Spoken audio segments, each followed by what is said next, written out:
This young man was a bit startled when he woke up in a somewhat unfamiliar setting. Tranlac was known as the Void Monarch. He relied on his unrivaled abilities to survive in the post-apocalyptic world, but in the end, he was the only human left among the zombies. But now, somehow, Tranlac was now back in his bedroom 1 month before the apocalypse. It was as if the whole server had been reset. This time, Tranlac was going to turn this world upside down. He wanted to build a base and become a leader, so he wouldn't have to be alone again. Just then, Tranlac received a call from his uncle asking him to come to the corporation. Immediately, Tranlac's expression turned sinister. He thought to himself, what's coming will come, but this time he would make that son of a bitch uncle pay. As soon as he arrived, his uncle reprimanded him for selling stocks worth over $3 billion for just $1 billion. He even pretended to be worried about Tranlac. However, the young man's expression showed he didn't care much. That guy is a really good actor. If I hadn't heard from his son Tran Phi in my past life after the apocalypse that he was the one who orchestrated my parents' car accident, and had been gradually taking over the corporation's shares my parents left for me, I would have been completely fooled. Tranlac felt he must have been blind in his past life to see him as a good person. This time, Tranlac was determined to fight back. Uncle, no one is threatening me. I have a feeling the price of pork is about to skyrocket. 50 ween. A kilogram isn't just a dream, so with my 1 billion, I can buy a lot of pork and turn it into 50 billion. I'm even planning to be bolder. 100 yuan per pound is not out of the question. The uncle was furious, but didn't dare to show it, silently cursing that this idiot must be high. Has he completely lost his mind? However, he didn't dare show it, and just kept smiling, trying to persuade him. Little Lac, how about you sell it to me for 1.5 billion? What do you think? Tranlac flatly refused, saying he had already sold it to someone else, and signed the contract. Getting it back from that powerful young master is impossible.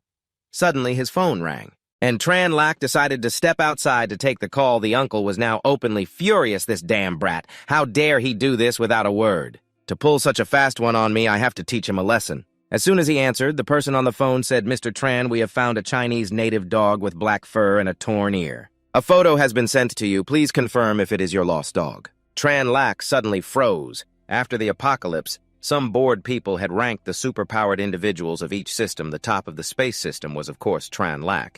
The top of the fire system was Leng Yanji, known as the Red Rose. The top of the lightning system, called the Lightning Dharma King, was a dog, any creature not turned into a zombie. Could develop superpowers, but this one was a dog in an apocalypse with no food. How delicious fresh dog meat sounded. Countless people hunted it, but all of them failed except for Tranlac. He was the only one who managed to eat it. The young man was very familiar with this dog. Just thinking about it made him drool. The identifying mark of this dog was a piece bitten off its left ear. Tranlac looked at its face and thought happily, Dharma King, oh Dharma King. In this life, let's not be each other's food. How about we become companions instead? I promise to treat you well and share all my delicious food with you. Right after that, Tranlac decided to go rescue the dog, hoping it would accept him as its master. Before leaving, Tranlac didn't forget to say goodbye to his uncle, but really it was to see the face of a man doomed to die in the apocalypse. 1 hour later, Tranlac arrived where the dog was. In its current pitiful state, it showed none of the immense power it would have in the apocalypse. Tranlac gently bent down and said he would rescue it. Then he called out loudly for the owner. As soon as they met, he aggressively pointed at the dog and accused him of being a dog thief. You dare to steal right from under my nose. And you dare ask what's wrong. If I hadn't found out in time, my dahe, I'm afraid, would have already been turned into roasted dog meat. The owner thought to himself, this dog is clearly a stray. How could it possibly have an owner? Is he trying to cause trouble on purpose? However, the customer is always right. So he politely replied that all his dogs are sourced from legitimate channels, and sometimes dogs just look alike. So there seems to be a misunderstanding here. Not backing down, Tranlac took out his phone, threatening to call the police to investigate these so-called legitimate channels. In reality, he knew that every business has its secrets, so no one would be stupid enough to allow an inspection. Just as expected, the owner panicked and even tried to attack Tranlac, but he had picked the wrong guy. With a body honed by over 10 years in the apocalypse, a brawler like him was nothing. After Tranlac twisted his arm, he became scared and begged for mercy. He then released the dog that was supposedly Tranlac's without taking a single penny from him. The plan succeeded more easily than expected. Tranlac was willing to spend his entire fortune on it, but getting it for free was even better. Tranlac acted as if they had known each other for a long time and called out convincingly, Xiao Hei, let's go, follow me home. From the dog's expression, the young man felt it might be sentient and could understand human speech. In fact, the dog was smart enough to recognize the man in front of it. had saved it, so it decided to follow this, made Tranlac very intrigued. It truly was sentient and could be won over. The Lightning Dharma King. Picking up a dog in an expensive supercar is certainly not an ordinary feat. Tranlac continuously petted the dog and named it Dharma King. On the way there, Tranlac wanted to build a good relationship with Dharma King. Tranlac stopped in front of a soldier on duty, and this man was Sudaju in his past life. Before he mastered his space abilities, he had relied completely on Sudaju. He used his own body to shield Tranlac and was ultimately beaten to death protecting him so he could escape the siege. Tranlac considered Sudaju a good brother in this life. He would make sure he lived well. Tranlac immediately invited Daju to hang out with him after his shift tonight. But Daju flatly refused with the reason "No, brother Tran, my mother told me. A man should not learn bad habits. My mom also said if someone is kind for no reason, they're either a crook or up to no good. It was understandable since in this timeline, Daju and Tranlac weren't close yet. Anyway, Daju would be on duty here until the apocalypse, and then they would surely become good brothers again as soon as he got home. Dharma King's jaw dropped when he saw that even the bathroom was huge. Dharma King, this is your home now. Come on, I'll give you a bath reborn into a new life. Tranlac didn't want to be as naive as in his past life, where he became the only human left after all. He had a general idea of the future and knew of several powerful ability users. They were exceptionally talented, otherwise they wouldn't have made a name for themselves. Tranlac wanted to go big, establish a base, and gather them under his command, treating them like brothers, just like Dharma King. This would also compensate for the space system's weakness in direct combat.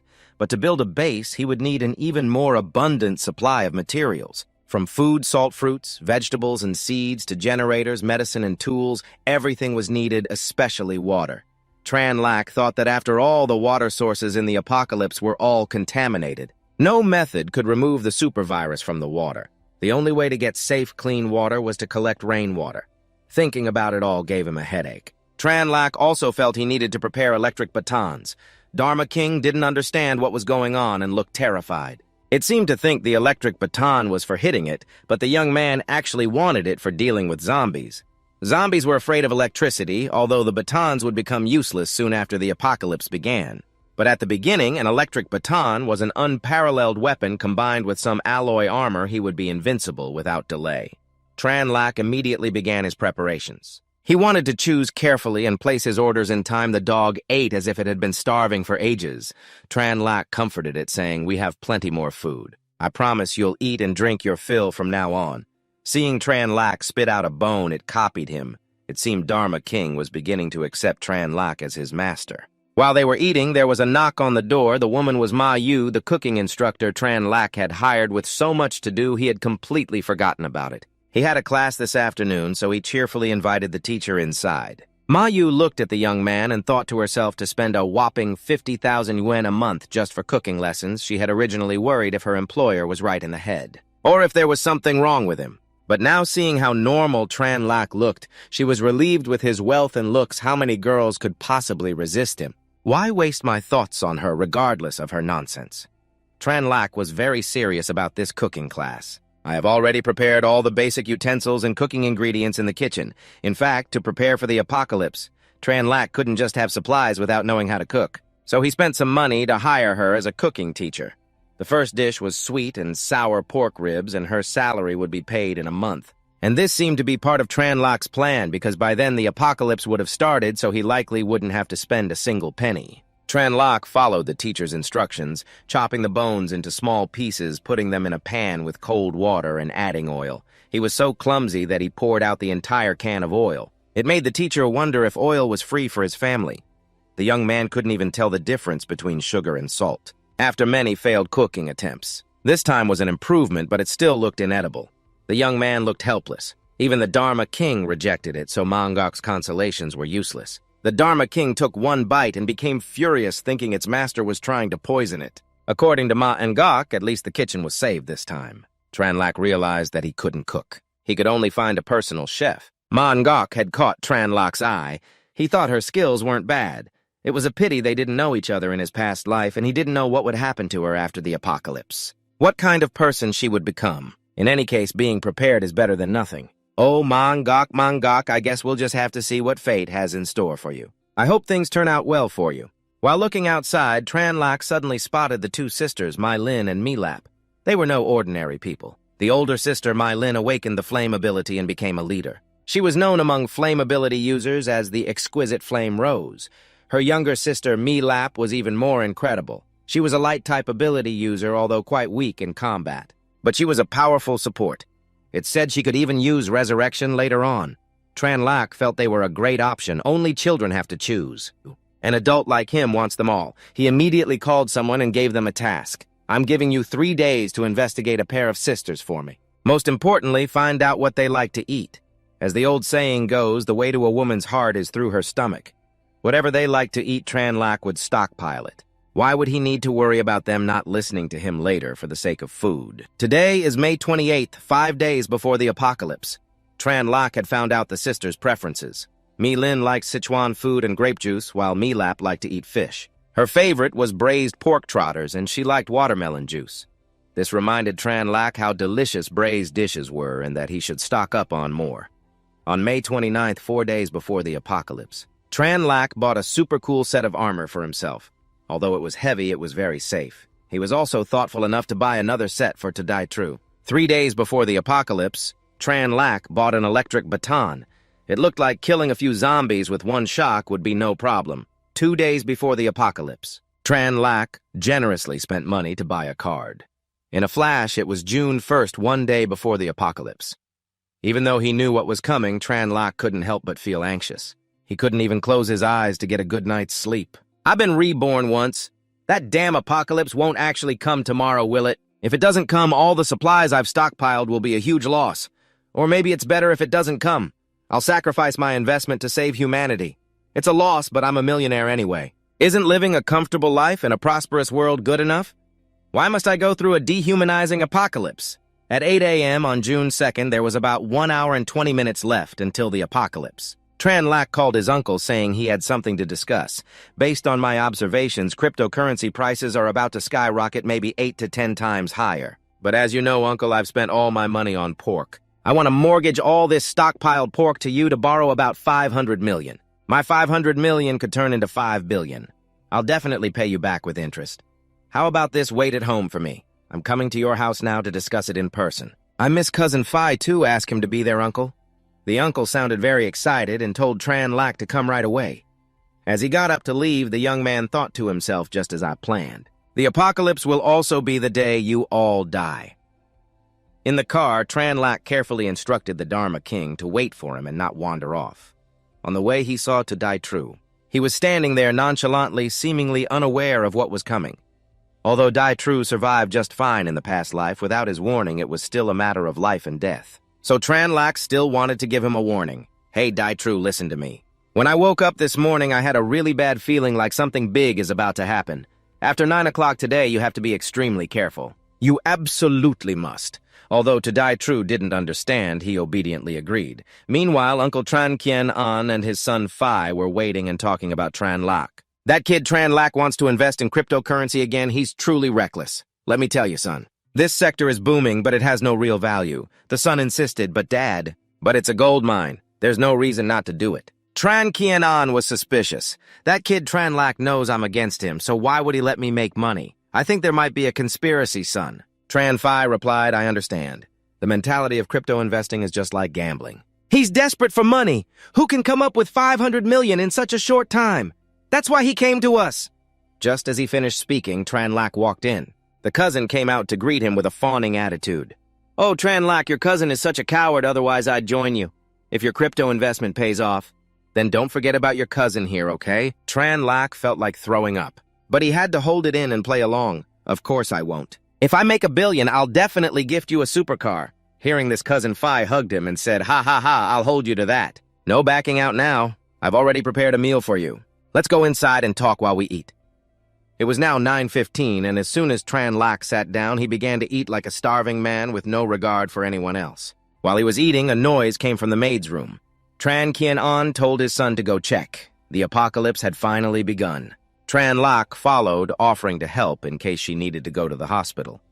Tranlac thought with certainty, it looks like you two are really dying today.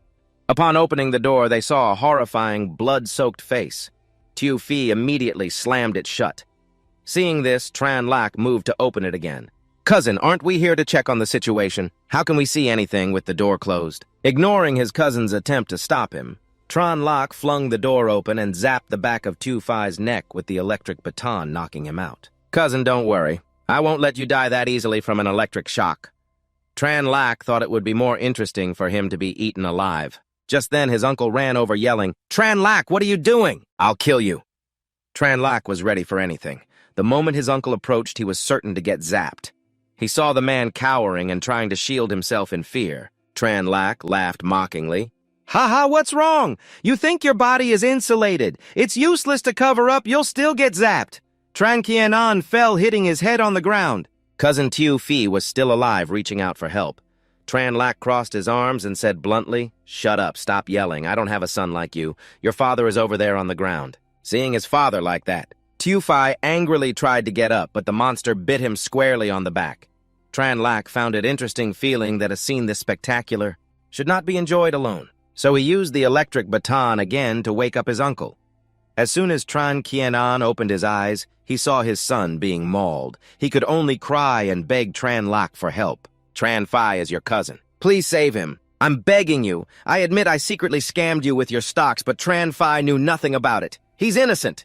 Tran Lak took the chance to ask what other sins he had committed. The uncle was startled. Why is he asking that? Could it be that he already knows? Tran Lak leaned in and whispered again. "Uncle, think carefully about your answer. Your son can't hold on much longer. He's close to death, yet he's still stubbornly refusing to confess." Tran Qianan threatened to call the police, but saw that Tran Lak was completely unfazed. He screamed in resentment, cursing him as a heartless beast. "Wolf, you dare to kill your own uncle and cousin. You're truly worse than a pig or a dog." Such ill-mannered words were more fitting for him. Tran Lak, disgusted, slapped Tran Qianan. "My father kindly took you in, despite you being useless. He brought you to work at the corporation, and what did you do? You plotted against him. How do you have the nerve to say these things?" At this point, his son was no longer safe. Tu Fi was about to be devoured whole.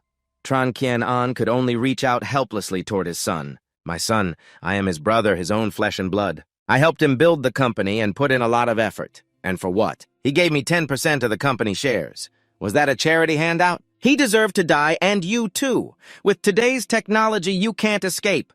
The more he spouted his nonsense, the more it grated on Tran Lak's ears. Based on the current stock value, 10% was already $1.5 billion. What kind of employee gets a whole $1.5 billion in shares? A vicious man like him deserved to pay the price. Just as the zombie finished devouring Tu Fi, it lunged out and bit Tran Qianan right on the neck. Tran Lak sighed, feeling that his father had truly brought a wolf into their home back then. This was all that a surviving son could do. Looking at the zombie after letting it devour his uncle, Tran Lak gave it a shock with an electric baton. It seems that after becoming a zombie, other than wanting to eat human flesh, they had no interest in anything else. Luckily, while they don't feel fear, they do feel pain, so the electric baton was still effective. Killing them wasn't hard either. You just had to pierce the spot between their eyebrows. It was a bit brutal, but very effective. Moreover, this spot hid a treasure, the crystal.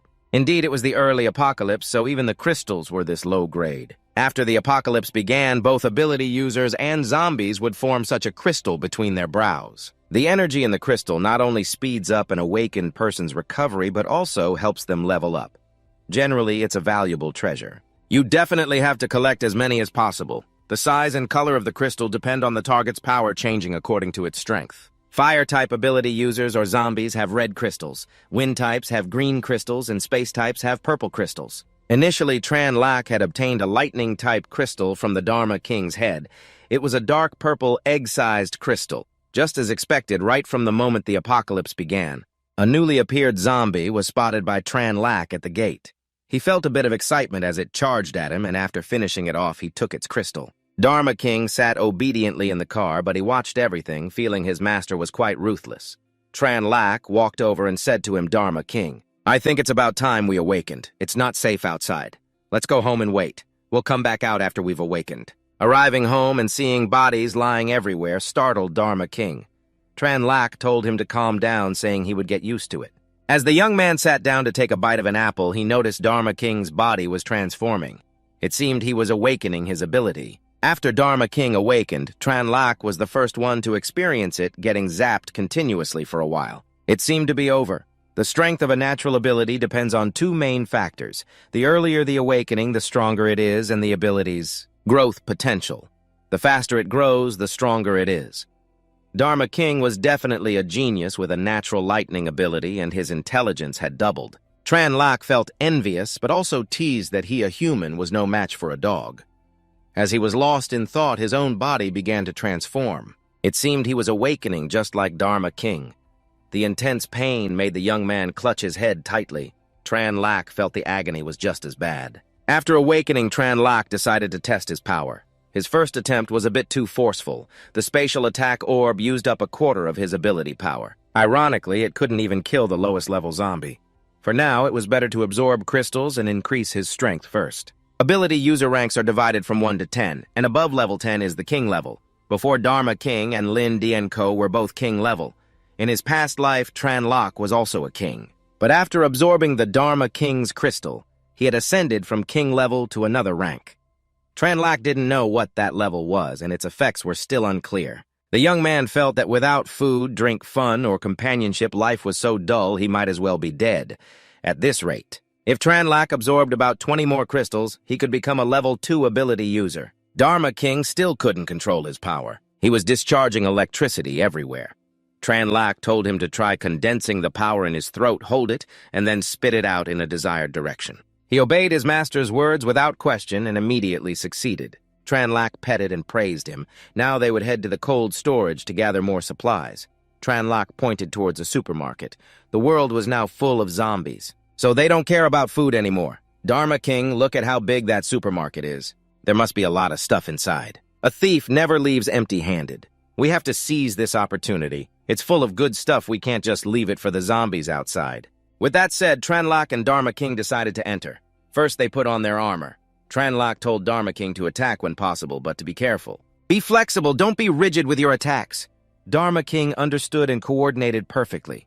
Tran Lak went out to clear the zombies blocking the supermarket entrance. One zombie that was missed didn't understand what happened, and Dharma King was also confused. Tran Lak told Dharma King to separate them. He let Dharma King handle things on his own while he went into the supermarket to get things done quickly. As expected of a supermarket in a villa district, it had everything. With all this high-end stuff, you can just indulge yourself. The young man opened his spatial storage and threw in all the necessary items. All alone, Tran Lak zapped zombies while grabbing fruits and snacks. He felt great having a large spatial ability. Nothing beats shopping for free. As he stepped outside, he saw Dharma King running for his life from a zombie. As he ran, he wondered why his master could handle zombies so easily while he couldn't. Tran Lak came out and comforted him, taking out the pursuing zombie with his electric baton. Don't worry, kid, you did your best. Just give it a little more time and you'll be the best dog in the world. He was full of energy after hearing that. Now master and servant were heading to the cold storage. As they were going, a car behind them honked repeatedly and someone shouted, "Hey, car ahead, wait! Do you know what's happening? I can't get through to the police!" Tran Lak calmly replied that it was obvious the apocalypse had arrived. Hearing this, the man got scared and suggested to Tran Lak, "Let's go together, we can look out for each other." Tran Lak replied bluntly, "No need." This made the man furious. After speaking, the young man moved on. Actually, Tran Lak was thinking of recruiting followers, but they had to be elites. So don't blame me for being cold-blooded. Even though I have a lot of supplies, they're not infinite. I have to be careful. He looked around and remembered a shortcut to the cold storage nearby, but it was now blocked by many zombies. Looks like the only way through is to take care of them. He told Dharma King to just focus on dodging and protecting himself. A horde of zombies rushed to attack. The electric baton was a real lifesaver. A few that tried a sneak attack were also eliminated. They even tried to bite from behind. But Tran Lak's armor was made of alloy which low-level zombies couldn't possibly break. Hey, it's the apocalypse. There's no dentist for you guys. Be careful or your teeth will fall out. In the future, you'll only be able to lick, not bite. After saying that, he realized they didn't have a future. Suddenly full of confidence, his damn electric baton ran out of power. Tran Lak's face fell as he started to panic. He thought he was done for, but he had actually prepared meticulously. When one ran out of power, he had a spare. After beating the zombies to a pulp, he collected many items. Dharma King still didn't know where his master was leading him, even though he had clearly said they were going to the cold storage. Tran Lak showed him the heavy-duty truck he had bought beforehand. This heavy-duty truck. This divine weapon is even stronger than the alloy armor and the electric baton. Tran Lak brought it here to use today. Get in the car, I'll take you to broaden your horizons. This car is so damn powerful. The young man just stepped on the gas, crashing through everything in his way, even the warehouse door. Tran Lak found this destruction quite amusing. In front of him were many zombies. Dealing with hundreds of these zombies with the electric baton would be slow and a waste of power, so crashing right into them seemed much faster. Phap Vuong was increasingly shocked by his master's brutality. 3 people standing high above observed Tran Lak's actions and thought this guy was incredibly strong. They figured this heavy-duty truck was much more powerful than the other trucks in their cold storage. The only girl in the group desperately wanted Tran Lak to take her with him. However, after observing, the man next to her said, "We're not friends or foes. Why would he risk helping you? Is he your father or something? I think this driver is a pretty ruthless person, otherwise what just happened wouldn't have happened. I guess this person knows our cold storage has supplies and came here to move them out. After he's done, he'll just leave without a second glance. It's better to rely on ourselves than others. We should just rob him directly. Having that heavy-duty truck in our hands is the most reliable option." The moment Tran Lak stepped out, they saw he was wearing a suit of armor. Now they were discussing that if they could get Tran Lak's equipment, they would be safe. "What do you two think? We'll rob him. This guy wants to steal supplies from our cold storage. We can't let that slide." The girl decided to go out and talk to Tran Lak while the young man was busy picking up essence crystals. "Thank you for clearing out the zombies here and saving us." As soon as he heard these words, Tran Lak was certain they wanted him to take them along. Just as he finished asking her how many survivors were here, he saw 2 men looming behind him, holding him by the shoulders so he couldn't move. Oh shit. They were just thanking me, and now they turn on me in an instant. And they even made the first move. Tran Lak felt that life was a joke. Harsh circumstances truly twisted human nature. Kindness was the most worthless and harmful thing in the apocalypse. They started asking where the dog in the truck came from, as it didn't look infected. Tran Lak smirked because he was sure he didn't need to worry this time. His spatial ability was revealed, then he immediately pulled an electric baton from his spatial storage for the 2 guys. He gave each of them an electric shock to the chest. After all, dead men tell no tales. The girl who witnessed this scene was terrified and begged Tran Lak not to kill her, but the young man didn't listen to a word. "What's wrong? Have you no shame?" She immediately ran off, screaming for help. Tran Lak thought the girl was pretty fast, so now he had to rely on Phap Vuong. Obeying its master, it immediately rushed out and bit the girl's back, making her fall over. Tran Lak immediately zapped her with the electric baton. "I told you it's always better to strike first." Now that the obstacles were gone, Tran Lak could confidently go on a big shopping spree. The young man gathered everything in the warehouse from spices, seafood, chicken, duck, pork, knuckles, and organs to vegetables and produce. After finishing everything, the achievement was collecting over 60,000 tons of supplies. This was truly a jackpot. Today, the young man decided to go home and rest first. Then he would go to the grain depot to start another big shopping trip. Tran Lak was very curious about how Ditru was doing. While driving, a man kept waving his hand, asking him to stop the truck. "Master, please give me a ride for a bit." Tran Lak glanced over and saw the man was hiding something under his clothes. Most likely his intentions weren't good. Tran Lak's survival rule was to never ignore any threat, no matter how small or negligible. That's why he wouldn't allow it. The young man continued to speed on with no sign of stopping. The other person kept waving relentlessly. "Hey, stop the truck, master! I told you to stop!" Stopping at a time like this was impossible. If he dared to block the road, Tran Lak would probably run him over. He just watched as Tran Lak sped past. He yelled out in frustration, "Damn it, are you trying to run me over? You just wait. If I get the chance, I'll teach you a lesson." Unfortunately, Tran Lak heard his muttering. Well, then he brought this on himself. Normally, holding a grudge would just mean bad-mouthing someone, but this was the apocalypse. After awakening abilities, anyone had the chance to land a fatal blow. It could be deadly. Tran Lak was a bit too lazy to act himself, so he turned to provoke Phap Vuong, trying to piss it off. "Phap Vuong, did you hear what he said? He said he wants to eat dog meat." The problem was, while Phap Vuong didn't understand everything, it was pretty sure the man never said dog meat. Still, it had to obey its master. Phap Vuong opened the car door and charged out regardless of whether you wanted to eat dog meat or not. Master said you must die, so you must die. Then it shot a spark of electricity straight at the man. It sent him into violent convulsions. From inside, Tran Lak directed, "Don't just use your lightning power, Phap Vuong. In a fight, if you hesitate, you'll get yourself killed. Only by adapting to the apocalypse can you survive safely." Phap Vuong obeyed and lunged forward, biting the man's neck. And it was doing exactly as its master wanted. After it was done, the 2 of them left. "The roads in the villa area are too narrow. This truck probably won't fit." Tran Lak told Pop Vuong to get out and distract the zombies first. He would park the truck and follow. Quick as a flash, Phap Vuong jumped out and barked loudly to taunt the zombies. Later, when Phap Vuong escapes back, the zombies will still be able to return. By that time, they will be free security guards for Tran Lak's truck, so he won't have to worry about anyone stealing or damaging it. Luckily, Tran Lak's rebirth didn't cause any major changes. Ditru didn't turn into a zombie, so he should still be safe. He remembered that in his past life, when the apocalypse broke out, he had hidden in the villa area, apparently by climbing a wall to get inside. It was a villa, but unfortunately Tran Lak couldn't remember which one Ditru had hidden in. He only remembered it was one in the outer area. It seems he'd have to use the old-fashioned way. The young man walked while shouting loudly, "Ditru, can you hear me? Where are you?" Phap Vuong also felt helpless because such a loud noise would attract zombies. Its master Tran Lak stubbornly kept calling out Ditru, "If you can hear me, answer me." Fortunately, Ditru heard Tran Lak's voice and recognized it was Brother Tran. However, the woman next to him stopped him. "Ditru, don't go over there. That guy is crazy. He's not even afraid of attracting zombies. If he wants to get himself killed, fine.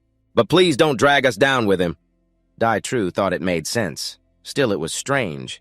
With Brother Tran's intelligence, how could he not know this was dangerous? "Why is he using this method to find me?" Tran Lak kept shouting. "Can you hear me, Ditru? Don't be afraid." Ditru still decided to open the door and see what was going on. However, before he could go outside, he saw a horde of zombies running chaotically towards Tran Lak.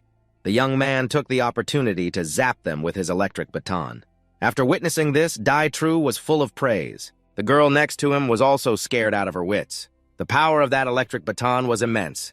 If they had one for protection, they wouldn't have to fear zombies anymore. No wonder he's so bold. Ditru confidently revealed himself and called out, "Brother Tran, I'm over here." As expected, Tran Lak was very happy that Ditru was okay.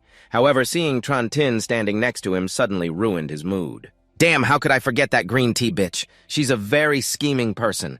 In the past life when there wasn't enough clean water, she was afraid tap water was dangerous. So she used Ditru as a guinea pig to test it. After Ditru and I teamed up, she tried all sorts of ways to show her affection. To both of us. When sharing food, she would always hide some first, then act pitifully hungry to trick Ditru out of a portion, wrapping him around her finger. Tran Lak felt that if she dared to be so shameless in this life, he shouldn't be blamed for using her to teach Ditru how dangerous people can be. Tran Lak cheerfully told Ditru to come home with him so it'd be easier to coordinate. Tran Tin took the chance to cozy up. "Hello, Brother Tran. I heard Ditru mention your name earlier. I'm Tran Tin. We have the same surname. Who knows, maybe 500 years ago we were from the same family." She's already starting with the flattery. Then she said that the situation was urgent, so they all had to leave quickly. No one even invited her, but she is tagging along so eagerly. Tran Tin thought to herself, "I have to make this Tran Lak guy like me more. With these two guys protecting me, I have a much better chance of surviving until the government rescue arrives." Just as Tran Lak had predicted, he already knew what Tran Tin was like. She was always calculating how everything could benefit her. The moment she stepped into Tran Lak's house, she thought, "Oh my God. This villa from its location to its surroundings is clearly way better than the one I used to live in. If I can wait for the government rescue here, and also get Tran Lak wrapped around my finger, wouldn't that be killing two birds with one stone?" Seeing that Ditru seemed hungry, Tran Lak said he would get food for both of them. Tran Tin took the chance to thank Tran Lak profusely. No one is stupid enough to make the same mistake twice. Tran Lak swore in this life he would not let this manipulative bitch take advantage of him. As he was about to open his spatial inventory, Tran Lak glanced at Phap Vuong. At that moment, he came up with a dirty little trick to get back at Tran Tin. "Heh, in my past life you made me and Ditru suffer so much. Adding a little special ingredient for you now should be fine, right?" He immediately went over and vigorously rubbed the bread on Phap Vuong's butt. Then he casually arranged the bread on a plate and brought it out, offering it sincerely. "This is all I have left in the house. Please make do with this, everyone." Being a kind person, Ditru was very worried for Tran Lak and even told him to keep some for himself. Knowing this, Tran Lak had already set aside 2 pieces of bread for Ditru, while the girl Tran Tin only got 1. She is a girl with a small stomach. 1 piece should be fine for her, right? She put on a great act, eagerly replying, "Yes, yes, okay." But deep down, she was sighing in frustration. How the hell am I supposed to get full with just 1 piece? But oh well. Anyway, if Ditru eats his fill first, he will have the strength to find food for me. As soon as Tran Tin took a bite, she felt the bread tasted strange. It tasted like it had gone bad. Meanwhile, Pop Vuong watched from a distance as the girl ate the piece of bread. That was rubbed on his butt. He felt nauseous for her. That bread was wiped on my ass and she dares to eat it. Damn, she is disgusting. Witnessing this scene, Tran Lak felt incredibly excited. Although messing with this bitch was fun for the sake of the future, I should quickly expose her true colors and then get rid of her. The situation now is that there are zombies everywhere and food is scarce, so Tran Lak figured they needed a way to get to the supermarket by the gate for some supplies. True to his character, Ditru stood up and volunteered.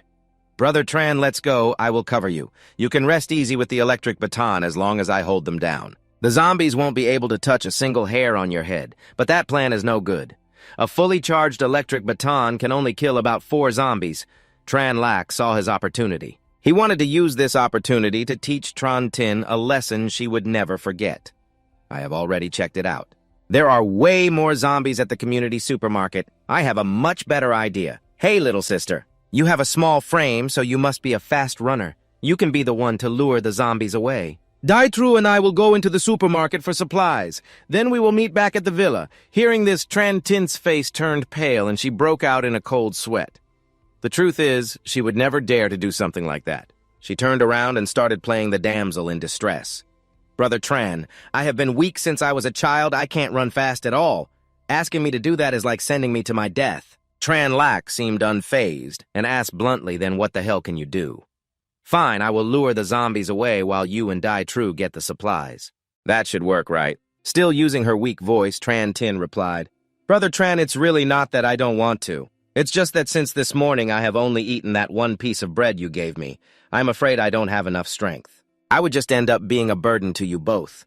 Tran Lak insisted that she couldn't just do nothing. He and Ditru would not be risking their lives while she just sat back and did nothing. Tran Tin froze, not knowing how to deal with this. "What's wrong with this Tran Lak guy? Why is he so insistent on making me work? Isn't taking care of a woman the right thing to do? Don't you know how to be gentle with a lady at all?" Realizing that it was difficult to persuade Tran Lak by begging, she turned to beg to Ditru instead. Not letting Tran Tin play her games, Tran Lak immediately interrupted. "Ahem, I haven't had a single sip of water since this morning. My throat is about to catch fire. It is my fault I didn't prepare some bottled water. As for the tap water, I don't know if it's contaminated now." Taking this opportunity, he wanted to give her a taste of her own medicine. "How about this, Tran Tin, you go test it for me. After you test it, I won't make you go anymore." Tran Tin's mind was in turmoil. She was annoyed and still calculating. Is he treating me like a guinea pig? Damn it, because I am afraid the water is contaminated. I haven't had a single drop of water yet. She was so selfish that she still had a water bottle in her backpack, but because Ditru was always nearby, she didn't dare drink it. She was afraid he would ask her for a sip. So she decided she would rather be thirsty than share with others. This led to Tran Tin, who was dying of thirst, to continue with her pitiful act. "I can wash clothes and take care of daily chores for you two, Brother Tran. Please don't make things difficult for me, okay?" Then she turned to look at Phop Vuong. "Oh, that's right. We can have it test if the tap water is safe to drink." Phop Vuong, who was just chilling, was horrified when it heard that. "I may not be human, but you are a real bitch. Telling me to test it. What a bitch. I have to bite you for that." Just like that, it lunged at Tran Tin. She instinctively used her backpack to block it, and Phop Vuong bit right into it. The backpack ripped open, and a dozen items fell out. Tran Lak saw this. He bent down to pick things up and praised her. "You have a lot of good stuff, huh?" he thought to himself. So that's why she was holding on to that backpack so tightly. She was hiding food and water inside. I bet she was waiting for us to leave so she could have it all to herself. A disgusting person like you really gets on my nerves. Then he picked up a can of water and casually started drinking. He also took some other items and gave them to Ditru. "Heh, looks like I am hungry too, so I will help myself then. Ditru, you are not full yet, right? Here, take this and eat up, then we will go get supplies." Ditru's face darkened and he felt some resentment. This morning I had to risk my life over and over again to save her, and yet she could lie to me about not having any food, when she clearly did. That means she never intended to share with me from the start. Then I am done with her. Seeing this, Tran Tin rushed forward recklessly, screaming, "Don't eat that! That is mine! Put it down now, give it back to me!" Immediately, Tran Lak tripped her, causing her to almost fall flat on the ground.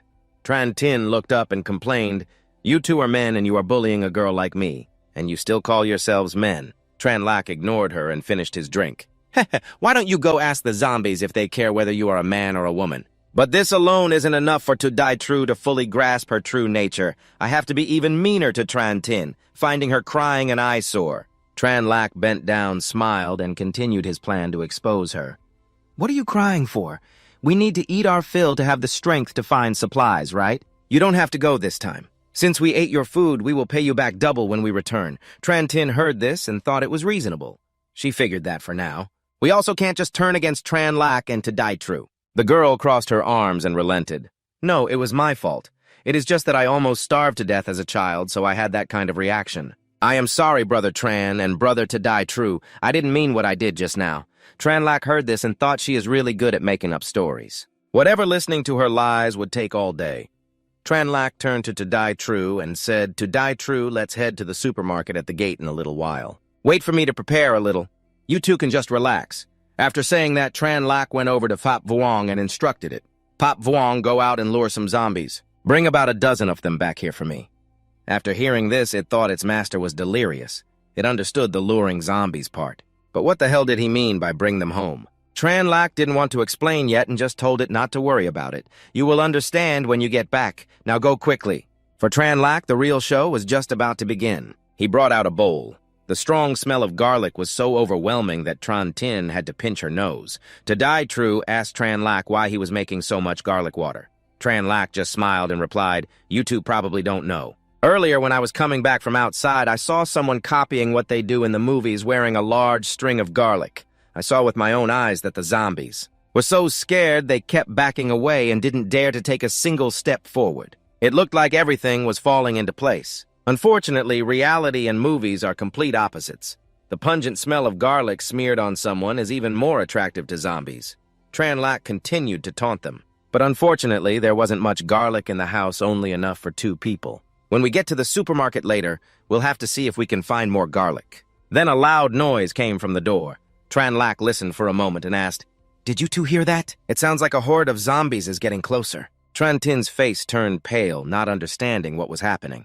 Tran Lak was extremely curious about how she would react to this horde of zombies. Would Tran Tin choose to face them together, or would she snatch this so-called life-saving garlic water? The noise grew louder and louder, and Tran Tin became increasingly terrified. This is bad! This sound, it must be the iron gate being broken. To set the trap, Tran Lak acted convincingly, even pouring a bowl of garlic water on himself. Then he urgently told Ditru to use the remaining bowl. Ditru looked at Tran Tin hesitating. Even though he disliked her, she didn't deserve to die. The number of zombies this time was clearly massive. If I use up all this garlic water now, won't she die? Before she could accept Ditru's kindness, Tran Tin's greed erupted. 1 bowl of garlic water left meant only 1 more person could survive. Without hesitation, Tran Tin snatched the bowl and poured the garlic water all over herself. This act made Ditru despise her even more.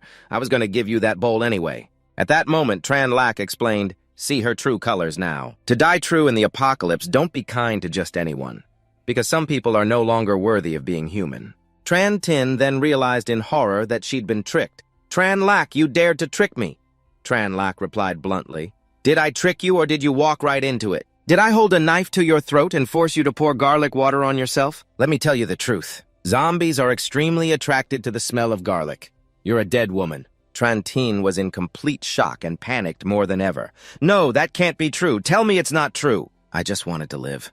What's wrong with that? Tran Lak answered bluntly. Nothing but taking advantage of and bullying a kind, honest person is wrong, especially when that person is my brother. To use your own words, if we all get to live, what's wrong with sacrificing you?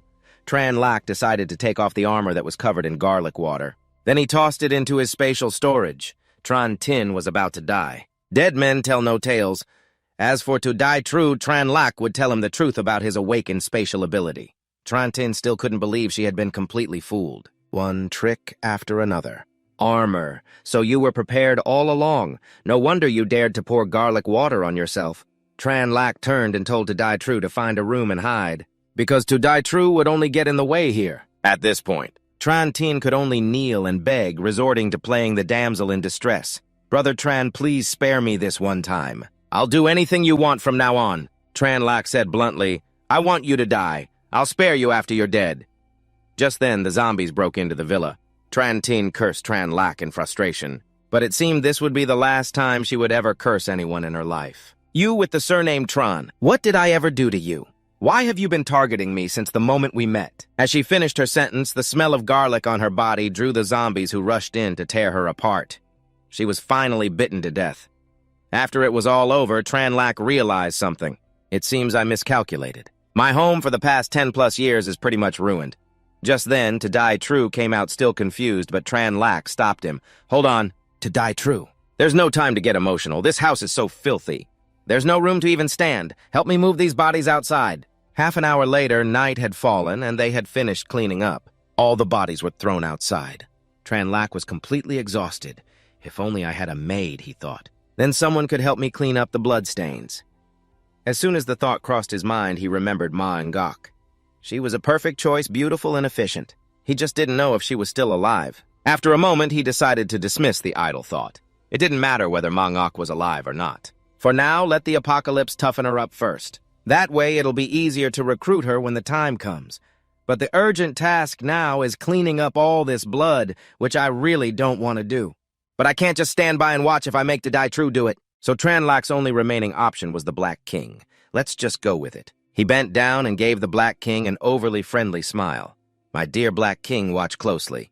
This is how you get water. You have to wash the rag like this to get it clean. This floor is all natural hardwood. So you have to wring it out completely, sweetie. In short, the entire task of cleaning the house is up to you. You can eat only after you're finished." The Black King's face was the epitome of helplessness. Such is the life of a dog getting bullied for nothing. It could only curse its fate, thinking, "Master, you're even more of a dog than I am." Meanwhile, To Die True was worried they didn't have enough supplies. So he asked Tranlac to go to the supermarket to find some things. That's when Tranlac revealed that the supermarket near the entrance only had junk. There's no need to rush because he had something much better. He then invited To Die True upstairs for a meal, revealing a lavish spread of food. It left To Die True speechless. "Did all this food just appear out of thin air, Brother Tran? What is this?" Seeing To Die True's confusion, Tranlac explained, "Die True, have you felt any changes in your body?" To Die True thought about it and realized that after a headache this afternoon, his physical strength had increased significantly. Tranlac revealed that he had actually experienced that kind of change before the apocalypse. If To Die True's change is a strength-type ability, then Tranlac's is a space-type. Tranlac explained further, "I suddenly discovered that I could control some spatial power. Plus, I had a feeling some kind of disaster was coming, so I stockpiled some supplies." To Die True stammered, seeming to understand a little. Tranlac felt this explanation was less absurd than revealing his rebirth, and it would be easier for To Die True to accept. He finished pouring a can of beer. Tranlac handed it to Die True and said, "I also have a feeling we're going to be good brothers. Come on, don't overthink it. In the grand scheme of things, eating comes first." To Die True was still hesitant, feeling it was wasteful. "There's too much food here." He wanted to put some away, saying 2 or 3 dishes would be enough. Tranlac figured that if there were leftovers, the Black King would take care of them. After all, he hadn't eaten anything yet. Hearing this while cleaning, the Black King was touched. Let alone leftovers. When I was astray, I was happy just to have rice water to drink. "Thank you so much, Master." However, looking at his current situation, the Black King started wailing. Was cleaning the house really a dog's job? After they finished eating, Tranlac gave To Die True some crystals and told him to absorb their energy as it could increase the user's power. Increase rapidly. After hearing they were dug out of zombie brains, To Die True froze. Now they were both going to their rooms to absorb the crystals. Tranlac also reminded To Die True to stop immediately if it became unbearable. He also told him not to call him Brother Tran anymore, just brother was fine. Back in his room, as he absorbed the crystals, Tranlac thought to himself, "Strange. Based on my experience from my past life, absorbing 8 crystals at once should have been enough. But now I've absorbed 20. Right on the 20th crystal, he felt a throbbing headache and seemed to have leveled up. What's going on? In my past life, it took me a full 14 days to level up. It's only the first day of the apocalypse, and I've already reached level 2. Tranlac was at level 2 of his spatial ability. Furthermore, he felt he could still absorb more crystals. He was extremely curious to find out what his limit was this time. So he decided to test his limits. So far, Tranlac had absorbed 42 crystals. Not only that, but he could also condense a void blade. Although he could only maintain it for 5 seconds in his past life, he couldn't manifest the void blade until he was level 7. Based on the current progress in his past life, he had to reach level 9 to control the void sword, but maybe in this life. He might be able to barely use it at just level 4. Tranlac leaned back, imagining wonderful things and also the dimensional blade that required king level to control. Maybe he could unlock it earlier, too. Just thinking about it made the young man feel amazing. As soon as he woke up, Ditru continuously praised Tranlac's method, saying it was really effective. I feel my strength has increased a lot after absorbing about 7 crystals. Dharma King also took the opportunity to flex its achievement. It barked loudly 9 times with an extremely happy face. Turns out it had eaten 9 crystals. Although it was impressive, Tranlac felt lucky it wasn't 99 crystals. Otherwise, he wouldn't know when it would stop barking. Ditru looked at Dharma King for a while. I can't believe a dog ate more than me. Just then, Tranlac revealed, don't look down on Dharma King. Its talent is pretty high. You try on this armor. After breakfast, come with me to the grain warehouse. As soon as the 2 of them went outside, they saw a bunch of zombies wandering around the pickup truck. At some point, Tranlac had started seeing them as free car guards. Just as Ditru was about to deal with the zombies, Tranlac stopped him and said, don't, they're all free labor. We can just let Dharma King herd them away. Then seeing Dharma King charge into the fray like that, Ditru praised endlessly. What a brave puppy, not afraid of danger or hardship. Ditru even felt that this dog, Dharma King, was more useful than him. Seeing Ditru looking worried, Tranlac waved his hand and said, don't compare yourself to a dog. There are things it can do that you can't. Everyone has their own strengths. Ditru looked surprised because what in the world could a dog do that Tranlac couldn't? After hearing the answer, he was truly shocked. That's right, it dares to eat poop, do you? While busy dealing with the zombies, Dharma King heard those unflattering words and immediately turned back to protest. Woof woof, that's slander, I don't eat that. Finally, they arrived at the grain warehouse. Tranlac found it very strange. The staff at this warehouse wasn't small. There must be some survivors, even though they had made such a loud noise. They didn't hear anyone crying for help. Ditru figured the warehouse had a basement, and it seemed like everyone was hiding down there. That's why they didn't. Here the vehicle. As soon as he got out, Tranlac saw the entrance to the basement and they decided to go check it out. After just a few steps down, they found a skeleton in a crawling position. However, there wasn't a scrap of flesh left on it. Normal zombies, when eating human flesh, are definitely messy and wouldn't have picked it this clean. Could it be that some small creature in the warehouse has mutated? I wonder if it's ants or rats. However, both of those species live in swarms, so there would definitely be a large number of them. Tranlac felt he couldn't risk it. It's fine if we leave empty-handed. Staying alive is what matters most. Suddenly, a squeaking sound echoed, and they saw a swarm of rats rushing towards them. Tranlac urgently yelled for everyone to run. However, Dharma King seemed to want to confront the rats. Tranlac reminded it to be careful as many rats were chasing them. Because they are craving human flesh. Human flesh is the tastiest charge. A rat lunged and bit Tranlac's back, knocking him down. Holy crap, in a situation like this, you can't hesitate. Ditru was also being swarmed by rats. They started fighting back to back. Let these rats taste the electric baton. Luckily, the electric baton was enough to electrocute them to death, but that one rat was clearly a mutant. In fact, whether it's survivors, zombies, or mutated creatures, their strength increases gradually. But there will always be individual mutations that can burn their life potential to make their strength skyrocket. Although their growth is immense, their lifespan is also shortened. But running into one of them is a total disaster. It's like stepping in dog poop, just incredibly unlucky. Seeing Ditru fall, the rat saw its chance and lunged. Ditru quickly pointed his electric baton at it, thinking it would be enough to kill it. But it had no effect and seemed useless. The rat continued to lunge, biting at Ditru's neck. It looked like one more bite and the armor would be pierced. Seeing Ditru in danger, Tranlac wanted to help, as this Rat King was at least level 3, maybe even level 4. There was no ordinary way to kill it quickly, especially while surrounded by so many other rats. If Tranlac hadn't broken through to level 2 last night, he would surely be dead by now. The Rat King looked at Tranlac, thinking that Baton could never threaten it. It silently warned Tranlac that after it finished off Ditru, it would be his turn to be bitten to death. As for Tranlac, his only hope now was the Void Sword. I can only condense it for a few seconds. The young man rushed forward, activating his power. At this range, there's no escape. Taking this hit, not even its ancestors could save it now. After finishing it off, Tranlac picked up the crystal. This crystal was huge, and so was its incisor. Tranlac felt he wasn't strong enough. We should ask Ditru to check again and see if he can pull it out. After a great effort, the two collected the giant Rat King's tooth. They continued deeper into the basement. Ditru was now extremely curious about how large Tranlak's special ability space was. Tranlak took the chance to flex it's not that big, only about the size of this grain warehouse. Ditru, the fact that I've stockpiled so many supplies, you absolutely cannot let it slip to anyone, okay? Remember, no matter who it is, don't tell them. Ditru promised that even if he were beaten to death, he wouldn't reveal the secret. Suddenly, the basement went dark as if the power had gone out.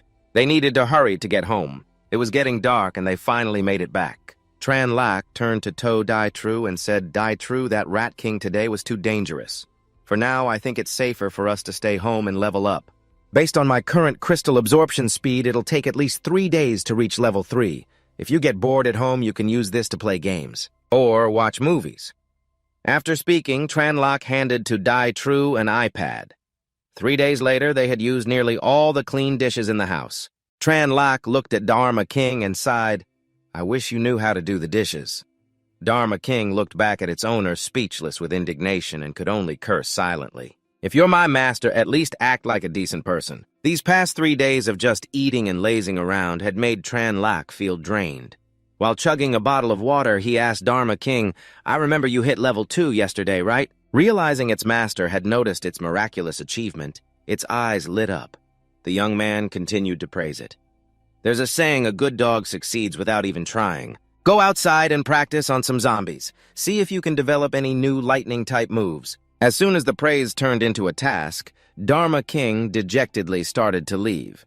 Just as it reached the door, Tranlak called it back, filling it with hope again. I don't have to go anymore, right? Or is he worried about my safety and wants to give me some advice? In reality, it was dreaming. Its master had called it back to take out the trash. He really wasn't letting a dog be a dog anymore. As it carried the 2 trash bags outside, Tranlak sighed in disappointment. You really make me worry. When will you learn to clean up and take out the trash on your own? You're a grown dog now. If I don't tell you to do things, you won't do them voluntarily, huh? Even Ditru felt that Dharma King was pitiful and had been reincarnated into the wrong life. Suddenly, Tranlak remembered Mangok. He now felt he desperately needed her to take care of his daily life. I remember she lived in the staff dormitory of a 5-star hotel. It's nearby. All right then. Once I reach level 3, I'll go check on her immediately. While resting in bed, Tranlak had a breakthrough. In his past life, this breakthrough took him half a month. But now it only took 3 days. Tranlak was now officially a level 3 ability user, Dharma King. You should be glad you're following me in this life, because now I don't have to ambush you like I used to. The duration of his void sword also increased from 5 to 20 seconds. He could finally carry it around. We'll set out to find Mangok at dawn. We can also restock on a large number of crystals, which is great. On the second day, Ditru and Tranlak decided to go out to find Mangok. They went to the staff dormitory. Just as they were zapping a few zombies with an electric baton, someone opened a door. He was the hotel attendant, Lou von Bach. He kept screaming for help. Big brother, save us, save me. Tranlak felt lucky. He'd been clearing this hotel for half an hour and finally found a survivor. The young man turned and asked, Do you know Mangok? After hearing this question, the attendant nodded repeatedly and said he knew her. She's in that room, but she's not there right now. On the morning of the disaster, there was a business conference, so she was called away to prepare food. After he said that, Tranlak lifted him up and made him lead the way. Meanwhile, Mangok was being terribly bullied. Lamwai, a rising star, was constantly yelling, I told you to move over there. Didn't you hear me? Believe it or not, after we're rescued, I'll file a complaint and get you fired. The hotel manager sitting beside them was also intimidated. Mangok Lamwianhai is our hotel's VIP guest. Just listen to her and move aside. Mangok felt it was already too cramped, so she didn't want to move even an inch. There's really no more room. I'm a survivor too. I need my space. As soon as she finished, Lamwen grabbed Mangok by the hair. You dare talk back to me? Do you even know who I am? Li Lam, a business tycoon, felt the remaining food wasn't enough for everyone. He said if Mangok didn't obey, they would throw her out. Everyone inside, including the hotel manager, agreed to throw Mangok out. You see, there really isn't enough space here. For the sake of the group, we'll have to ask you to make a sacrifice. Try running to another place. Mangok disagreed because it was full of zombies outside. She wouldn't know where to run. Without letting her say another word, they forcefully dragged her out. Lamwani crossed her arms smugly. This is what happens when you cross me. The moment she was outside, she saw zombies everywhere. Mangok told herself not to cry. Hold it in. I can't cry and become a joke for that bunch. I'm so furious. If only someone could deal with all of them. I'd be willing to pay any price, but then again, she felt she'd never get the chance. Then a horde of zombies began to charge at Mangok. All she could do was cry in frustration. How ridiculous. I saved a bunch of people only to be killed by them. Just at her most desperate moment, Tran Lak appeared to save her. Mangok, it's me, Tran Lak. You've taught me before. Seeing Mangok, Tran Lak was overjoyed. At least the chef isn't dead. It seems I'm lucky when it comes to food. Tran Lak thought to himself, I risked so much to come here. Aren't you moved by this? Just dedicate yourself to being my chef. Mangok looked up and thanked Tran Lak repeatedly. However, this wasn't the time for talk. First, he wanted to clear out all these zombies. We can reminisce later. Ditru and Tran Lak coordinated to destroy the zombies with electric batons. Lam Wai Nai's group watched from inside through a window. They were overjoyed. We're saved. After holding out for 5 days, we're finally saved. After the zombies were eliminated, the group emerged and repeatedly thanked the two heroes who saved them. Hello, you two. I'm Lam Wai Nai. It's a pleasure to meet you. As she greeted them, she thought to herself, it'd be great if these two were my fans. However, Tran Lak quickly sensed that something bad had happened to Mangok. He turned to her and asked, what happened? Let me handle it for you. Mangok was still fuming. Tran Lak, it's just, why did I even bother saving them? After hearing her, Tran Lak sighed. This is why it's so hard to be a good person. The hotel manager came forward with an offer. Hey, brother, could I trouble you to take me home? After this crisis is over, come work for my company. I'll pay you 200,000 a month. Tran Lak bluntly replied with an ice-cold tone. So you think money makes you all-powerful? I hate people like you who repay kindness with malice. Ditru couldn't stand it either and immediately slapped the man so hard he went flying and spat. The hotel employee who witnessed it was scared out of his mind. These two have some serious guts. These are all important, influential people. Aren't they afraid of revenge? However, given the dire situation, they didn't lecture him but immediately swallowed their pride and pleaded. Look, you've already gotten revenge for your friend. We were wrong, but if you can just get us to safety, you can ask for anything. In the apocalypse, Tran Lak allowed himself to follow only one principle. If you are my enemy, then whenever I have the chance to kill you, I will absolutely not pass it up. Tran Lak turned with a bright smile and said, even though you all offended my person, don't worry. I'm not going to kill you. I'll just tie you all up. Whether you live or die is up to fate. At this, the manager started pulling rank and threatening them with the law. His words were so grating that Ditru had to retort, well, when you threw her out, did you think about the law then? Lam Wai Nai knelt and begged repeatedly, please save me, I'll agree to anything. This flirtatious attitude only disgusted Tran Lak. Oh, this woman. The moment things look bad, she tries to seduce someone. Get lost. I hate dirty things. With that, the young man tied her up tightly with a rope. But Lam Wai Nui was still up to her old tricks. She put on a damsel act. I haven't bathed in days, so it's unavoidable that I'm a little dirty. You could give me a bath? You talk too much, it's giving me a headache. Tran Lak stuffed a rag in Lam Wai Nai's mouth to shut her up. Then he left, leaving them to fend for themselves. Only the hotel employee remained, who frantically ran after them, wanting to go with Tran Lak. The young man turned and asked the employee, what do you have that makes you worth keeping? Then Tran Lak handed the employee a club and gave him a challenge. Go kill 10 zombies on the street and I'll take you in. Who would dare do that? But if he didn't do it, Tran Lak was determined not to accept him.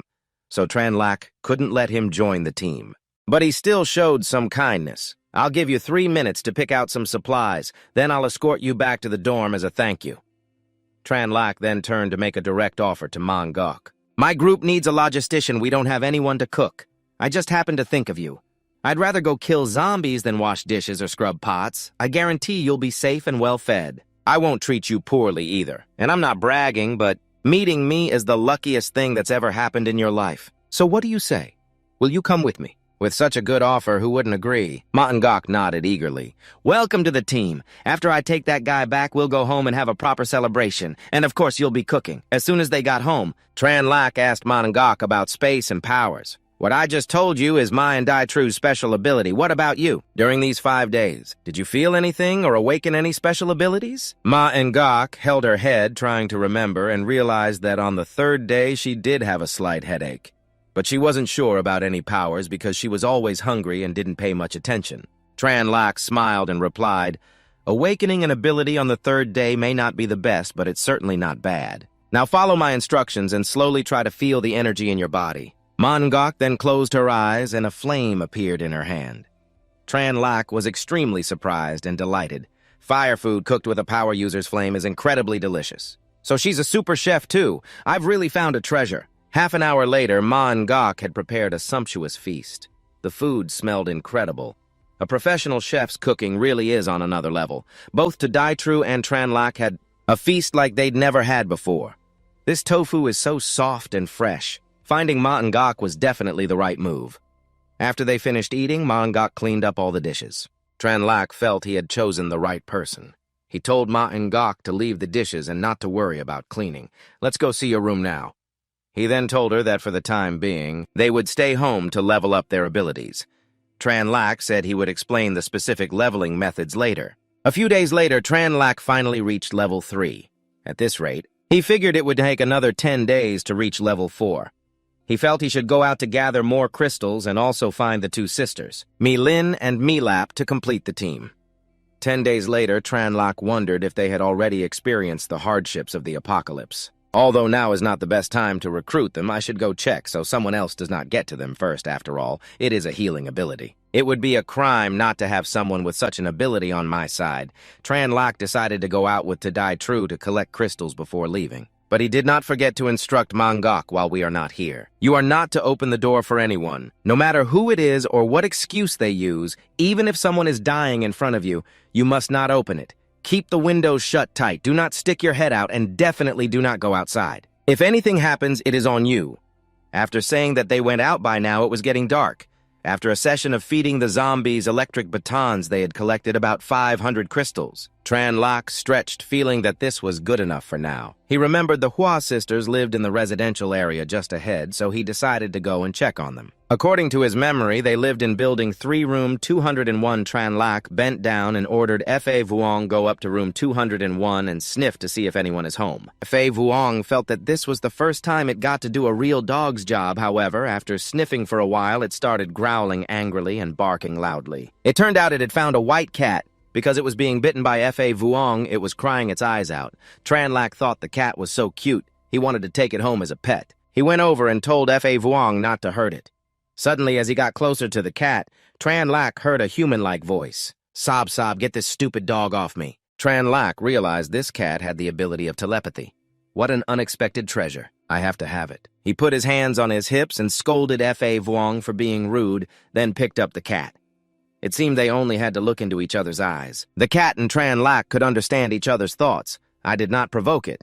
I did not tease it. That dog just bit me for no reason. I am so pitiful. Tranlak thought back in response. Yes, yes, you are so pitiful. The cat continued to use telepathy, asking, "Do you have any dried fish?" I can feel that you have some. Tranlak was completely surprised. How did it know? On what basis? But I do not mind feeding it. After all, once it eats my food, it will be my cat. While he was petting the cat, a girl appeared on the floor above. She shouted, "Let go of my Mi-Fan." It turned out she was Mila, and this cat Mi-Fan was hers.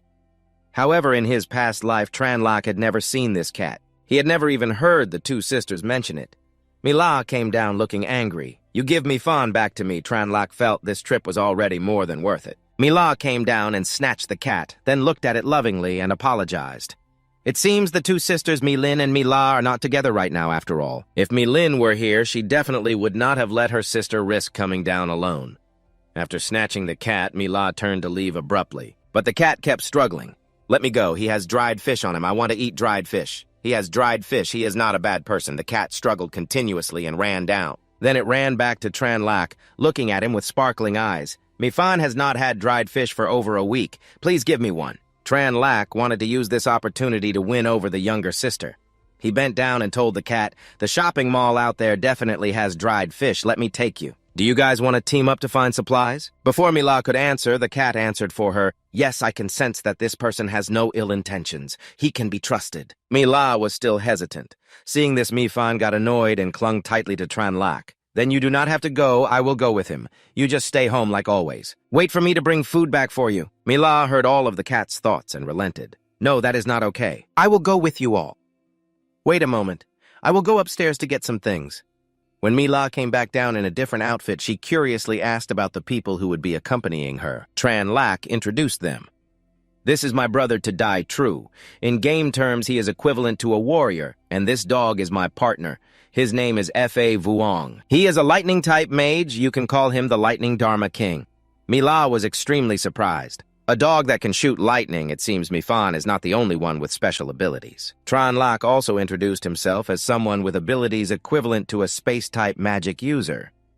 Then he turned to ask Mila. She answered shyly, "I think you already know. Mifan has the ability to communicate with others. My name is Mila. The special ability I suddenly gained is equivalent to a priest." While they were still greeting each other, a group of zombies ran over Mila, said she could help boost everyone's strength a little after receiving Mila's energy. Tranlak felt his strength rise to a new level. She might only be level 1, but she could already increase Tranlak's strength by about a third. All right. Tranlak told everyone to stay back so he could charge forward. However, Mila volunteered.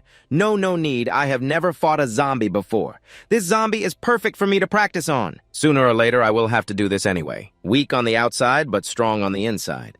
No wonder she could survive until the end. But the power of a rolling pin was limited, so Tranlak told Ditru to give the club in his hand to Mila, closed her eyes, telling herself not to be afraid, encouraging herself that she could do it. Then she took the club and smashed it straight into the zombies. Tranlak, watching, was surprised at how brave this girl was. After killing the zombies, the girl vomited non-stop. Tranlak brought her some water to drink. Meanwhile, that greedy cat Mifan could not stand its craving for dried fish any longer. It thought angrily, "So slow, when are we going to find the dried fish?" On the second floor of the shopping mall, they felt they had already harvested quite a lot from this floor. Tranlak told Mila to go get a bag. "Take as much as you can carry." The young man turned to look at the cat. He felt the ability this cat had awakened was probably not just a simple mental power. After all, this special telepathic ability was not something a low-level mental power user could control. Tranlak thought that such a rare cat he definitely had to keep a firm hold on. He decided to entice it with dried fish again. "Come back with me later, I will make you dried fish." The gluttonous Mifan immediately wanted to go back upon hearing about food. Behind Mila, a zombie was approaching. Fa Vuong immediately got agitated. "Woof, woof, woof, danger." She turned her head and saw a huge zombie standing behind her. Mila unfortunately tripped and fell. The zombie roared continuously, so hungry, let me eat you." The girl scrambled to run away, but ran right into Tranlak, who was standing in front of her. Tranlak sighed as he encountered another mutant. This zombie's appearance looked like a devourer. Common in his previous life, in his memory, their strength was immense, their defense was good, they could use projectile attacks, and they could self-destruct. Looking at its physique, it was probably level 3. Tranlak told Mila, "Do not be afraid, I am here." The young man activated his strength skill. Seeing a good opportunity, he immediately attacked, slashing straight at it. Unexpectedly, just one strike was enough to finish it off. However, its corpse was so disgusting that he did not want Mila to see it. The girl who had just pressed herself against Tranlak's chest thought, "He can kill this terrifying monster with a single slash. He is so cool." This scene is just like something out of a romance novel. After being saved, the damsel is taken by the hand by the hero to escape the danger zone. When Mila opened her eyes, she found she was safe. She was still overwhelmed by how cool Tranlak was. Their eyes met, and then Mila turned away out of shyness. Tranlak was very puzzled by this reaction. Anyway, he never expected the appearance of this devourer to have such an effect. The hero saving the damsel in distress might be cliché, but it is still very effective. Taking advantage of this opportunity, the young man suggested, "Mila, let us form a team from now on, so we can support each other." Having fallen into the love trap, how could she refuse? After getting her agreement, Tranlak continued to persuade the girl to come to his place. "We have also collected quite a few crystals. Come to my place for a bit to get acquainted and have a meal." However, Mila was still hesitant because she had to wait for her sister. If her sister came back and did not find her, she would be very worried. "How about I go after my sister returns?" Mifan was drooling and seemed unable to bear the craving for dried fish any longer. It kept pleading with its owner. "Sob, why are you refusing? Cannot you just leave a note? Milin will see it and will not be worried. Besides, I have a feeling Milin will not be back today. Also, he said he would make us braised fish." "That is fish, no matter what you have to go today. I want to eat fish. This darn cat, really, because of it." Mila reluctantly agreed. Upon arriving at Tranlak's house, both Mila and the kitten were surprised. How could a place have so much delicious food at a time like this? After eating, Mila still insisted on going back, afraid her sister would arrive and not find her. However, Tranlak did not quite agree. It is very dangerous outside, and it would not be good to let Mila go back alone. The young man then came up with an idea. "It doesn't matter where I live, so how about Ditru Manangak and I move in with you?" Tranlak's main purpose was to wait for that fire user. He added, "I think no one is living next to you, so it'll be easier for us to look after each other if we move there." Milak agreed without a second thought. This isn't about looking after each other. It's obviously you Tran Lak who is taking care of me. Just like that, they made their decision. Tran Lak immediately told everyone to pack up and get ready to move. When they arrived at Milak's house, she made an offer. Why don't you all just stay at my house? My house has 4 bedrooms and 1 living room, just enough for us if you don't mind. Tran Lak was secretly ecstatic as this was a perfect opportunity for him. After reaching an agreement, they entered Milak's house. The thoughtful Tran Lak even prepared fruit for dessert, making Milak grow fonder of him.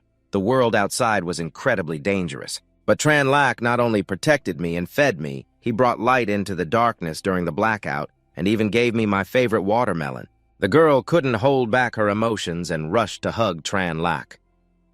Brother, I feel that meeting you and my sister is the luckiest thing that has ever happened to me. Tran Lak was at a loss for words. His charm was too powerful, he couldn't help it. It was a pity he had only just met Milak today. If he rushed things, he would ruin everything. The young man remained composed. He said, "From now on, we're all friends. Helping each other is the right thing to do, so there's no need to be so formal with me."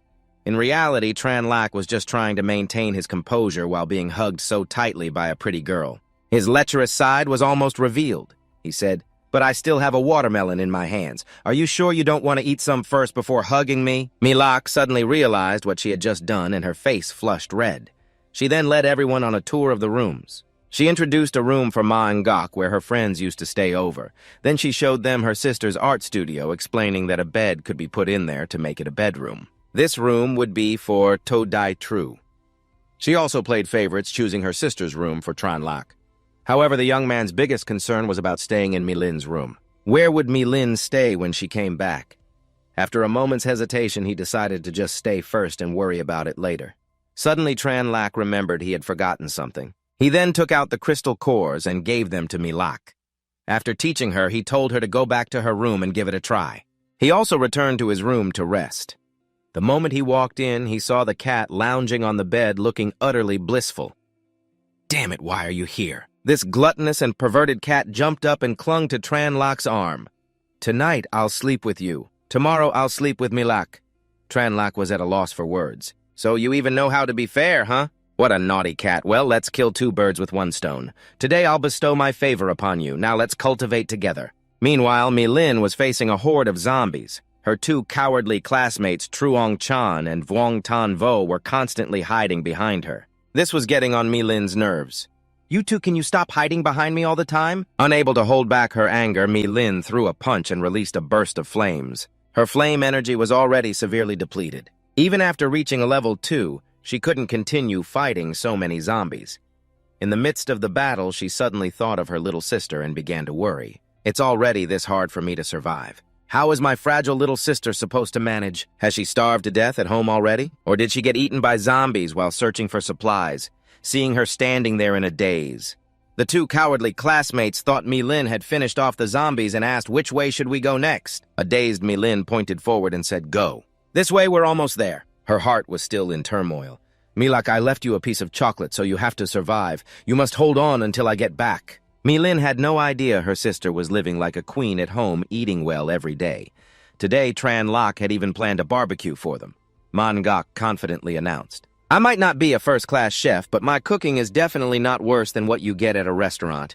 I'll start preparing now. Just tell me what kind of meat you want. However, grilling creates a lot of smoke, so we can't do it inside the house." Tran Lak suggested they go grill on the rooftop. Suddenly, Milin's voice echoed out, Milak, are you there?" Upon hearing this voice, Milak happily recognized it as her sister's. The second most excited person was Tran Lak because Milin had finally returned. The 2 sisters were clearly very close. However, they also saw 2 unfamiliar men with them. Those 2 looked at each other thinking the older sister Milin is the campus belle. I didn't expect her younger sister Milak to be just as pretty. Our long journey back from the university with her wasn't in vain. They were already planning on how to conquer the 2 sisters. As the sisters Milin and Milak were joyfully looking at each other, the guys noticed Tran Lak. They wondered who this man was and why he was with Milak. They'd never heard Milin mention having a brother. Before her older sister could ask, Milak introduced him. "Sister, this is Brother Tran Lak. While you were gone, I've been safe because Brother Tran Lak took care of me." The older sister looked at her sibling for a moment and felt relieved. After all, Milak looked very healthy. It seems he is indeed being taken care of much better than those two classmates. They felt that Milin had been cold and distant the whole way, making her hard to approach, whereas her younger sister was so pretty. They decided to make their move and shifted their target to Milak. Truong-chan spoke first. "Little sister Milak, you must be hungry, right? I have some bread here, take it and eat." Vuong Tan Vo, not wanting to be outdone, quickly chimed in. "Little sister Milak, don't be shy with us, I have sausages too." The two cowards were now competing for her attention. Milak, however, seemed uninterested. The girl flatly refused thanks, but I'm really not hungry. You two can keep it and eat. Tran Lak could see right away that these two guys' intentions were painfully obvious. Milin felt that it wasn't safe to keep talking downstairs. She told everyone to come up to the apartment, thinking to herself, "What was I thinking bringing these two troublesome guys with me? I can't let them get my sister and me into trouble. After we finish eating, they can just go their own way." Truong-chan and Vuong Tan Vo were still drooling, fantasizing that they were about to live with the campus belle. They even fantasized about living with both of the sisters. Upon entering the apartment, Milin asked, "Is there any food here?" Tran Lak thought to himself, "Of course there's food, but you won't get any unless you agree to join me." He then asked Ma and Gok if they still had any rice. "Let's cook some. After all, she's Milak's sister, so it wouldn't be right to be stingy. Just making some rice for them will be enough." Ma and Gok turned to him with a questioning look. "Weren't we supposed to be having a barbecue?" Then she saw the group and immediately understood. Tran Lak also reminded her, "Don't wash the rice, it's a waste of water." The two guys came in and started looking around nosily. They were so rude they even tried to wander into the kitchen. Upon seeing Ma Ngok pouring water for the rice, Tan Vo rushed over and started chugging it. Truong-chan also pretended to be very thirsty. He demanded she give him some water too. Ma Ngok found their behavior so shameless and annoying that she snapped, "Can't you pour it into a bowl to drink? If you drink straight from the container, what's everyone else supposed to do with the rest of the water?" The two guys started complaining. "Do you have any idea how hard it was for us? What's the big deal if we drink a little of your water? Try to be a little more understanding. It won't happen again." Tran Lak decided these two definitely couldn't stay. They began to whisper as expected of the campus belle's place. It's not only spacious, but also very stylish. But it's a pity another guy is here that really spoils the mood. Suddenly, Truong-chan pointed at F.A. Wang relaxing on the floor. They couldn't believe their eyes. A dog is still alive and well like this. And it's not even infected! The two of them started imagining a satisfying dog meat feast, their faces filled with greed as if they were plotting against F.A. Wang. Pointing towards F.A. Wang, Truong-chan said, "In times like these, it's hard enough for people to survive. Why are you still raising a dog?" Next to him, Tan Vo agreed, "What are you going to do when you run out of rice?" Hearing them scheme against it, F.A. Wang immediately jumped down growling, looking ready to pounce and tear them apart. He added, "This dog is too aggressive. I'm worried it might hurt Milin and Milak. We'd be better off killing it. You guys just sit back and wait." Hearing this, Tran Lak couldn't stand it any longer. He got up and cursed at them. "I don't have any spare food here for the two dogs standing in front of me." After saying that, he told them to get out. Truong-chan arrogantly sneered and asked, "Hey kid, have you ever fought a zombie alone?" He added, "You're just a coward who only knows how to hide indoors. Just because the tiger isn't roaring, you mistake it for a Hello Kitty." Not only that, he turned to Milin and complained that they had faced so much danger on the way here, with her struggling just to survive, and yet someone here was raising a dog. That scumbag Tan Vo added that they had already starved and suffered on the road. "Can't we have a 7-course dog meat feast to improve our meal for once?" At this point, Milin couldn't take it anymore and spoke up. "Don't you know perfectly well what evil intentions you had and how much effort you put in?" Her delicate face tensed. "Let's stop here. From now on, we'll go our separate ways. I invite you two to leave immediately." The two scoundrels' faces turned pale. They called her heartless, kept rambling, and even lied about protecting her on the way, helping her find her sister. How shameless. They hid behind Milin the entire way, and now they stand there bragging. Unable to win the argument, they said she was beautiful but vicious. Milin accepted the insult, saying that if they were done scolding her, they could get lost. Unable to do anything else, they left resentfully. They didn't forget to turn back and curse that Milin's group would regret it. As soon as they left, Tran Lak patted the Dharma King's head and said, "Let them get a little farther. It's a pain to clean up the bodies nearby." Understanding its master's intention, the Dharma King knew what it had to do. Seeing the little dog run out the door, Milin wondered if it was running after them to get itself killed. The two lowlifes walked and cursed the Mi sisters, even plotting to harm them both. The Dharma King standing behind them couldn't stand it anymore. It thought, "Right this bunch of bad guys. I'll handle them cleanly." It then barked a few times in their direction. Unaware of what was coming, the two scoundrels even looked happy to see the Dharma king. They even thought they'd get to improve their meal tonight. Without letting them say another word, the Dharma king used its magic, shooting a bolt of electricity at them, giving them no time to react. It dealt with the two of them cleanly. The Dharma king turned and walked away. With just that little skill, they wanted to eat dog meat. Truly trash. Milin hadn't eaten rice in a long time and ate several bowls in a row. Milap stood beside her, telling her to eat slowly as there was still plenty. After eating her fill, Milin turned to Tran Lok and said, "I may have eaten a bit much, but rest assured it's not hard to get food here." As if waiting for that, he called for more food to be served, fearing she had eaten everyone's share. Milin immediately turned blushing and apologized. If there wasn't enough food, she would go find more. Tran Lok said it wasn't necessary and turned to tell Ma and Gok to prepare food, but no more grilled stuff. He sat there and casually listed off a menu: tofu, cabbage, potatoes, boiled pork, chicken, shrimp, crab, beef, not forgetting to order tomato and egg soup, leaving Milin sitting there completely astonished. Ma and Gok said that much. Food wouldn't be a problem, but it would take a while to prepare, about an hour. Tran Lok stood up and said that was fine. "Take your time preparing it." Then he turned and called to Milap. "Come with me. I need to talk to you privately." Milap obediently followed while Milin watched with suspicion. A man and a woman acting all mysterious going into a room together. What on earth are they planning to do? In Milap's room, Tran Lok placed both hands on the wall, cornering the small girl against it. This made her blush bashfully. He said, "From now on, follow me and you won't have to worry about food anymore." He moved his face close to hers and added, "Don't you feel very safe with me?" Not feeling scared at all. In this situation, Milap felt like she was burning up from standing like this. It was really too close. Tran Lok's eyes were roguish. He asked her if Milin would listen to him like she did. She thought for a moment. For someone strong-willed who didn't know Tran Lok well, she definitely wouldn't listen to him. Tran Lok then asked, "Between me and your sister, who could lead everyone to survive better?" "Of course it's you, Tran Lok," she answered softly. His gaze was direct. "So you must make your sister listen to me." The look on their faces was quite funny. One was naive. The other looked like a rogue who was also afraid of being too evil. Tran Lok was serious. "You must make her submit to me, see me as the leader. Otherwise, if a conflict happens at a critical moment, it won't be good." He looked very experienced. Milap obediently said, "I understand." "I will definitely make my sister listen to you," Tran Lok added. "Until your sister submits to me, I won't share any supplies with her. So later, she can only watch us eat." He added reassuringly, "The moment she listens, she can eat. We're doing this for her own good." Milap was completely manipulated. In the kitchen, a table full of sumptuous food was laid out, ready to be cooked. Milin saw it and was shocked. "Why are you making so much food? How are we going to live for the next few days?" Ma and Gok replied, "Tran Lok told me to cook. How much I cook is my decision." She ignored Milin standing there. Knowing she couldn't influence Ma and Gok, Milin turned to find Tran Lok to talk. Milin questioned Tran Lok. "You told her to make so many dishes. If we eat it all today, what will we eat tomorrow?" Tran Lok replied, "Today you two sisters are reunited and Milap is very happy. Of course we have to celebrate a little." Milin thought this was too wasteful. But Tran Lok insisted, "This is my stuff, don't meddle." Looking at the table full of food, she thought to herself that she had eaten too much earlier and was still too full to eat anymore, smelling the fragrant food but not being able to eat. It's so frustrating. An hour later, the food was served on the table.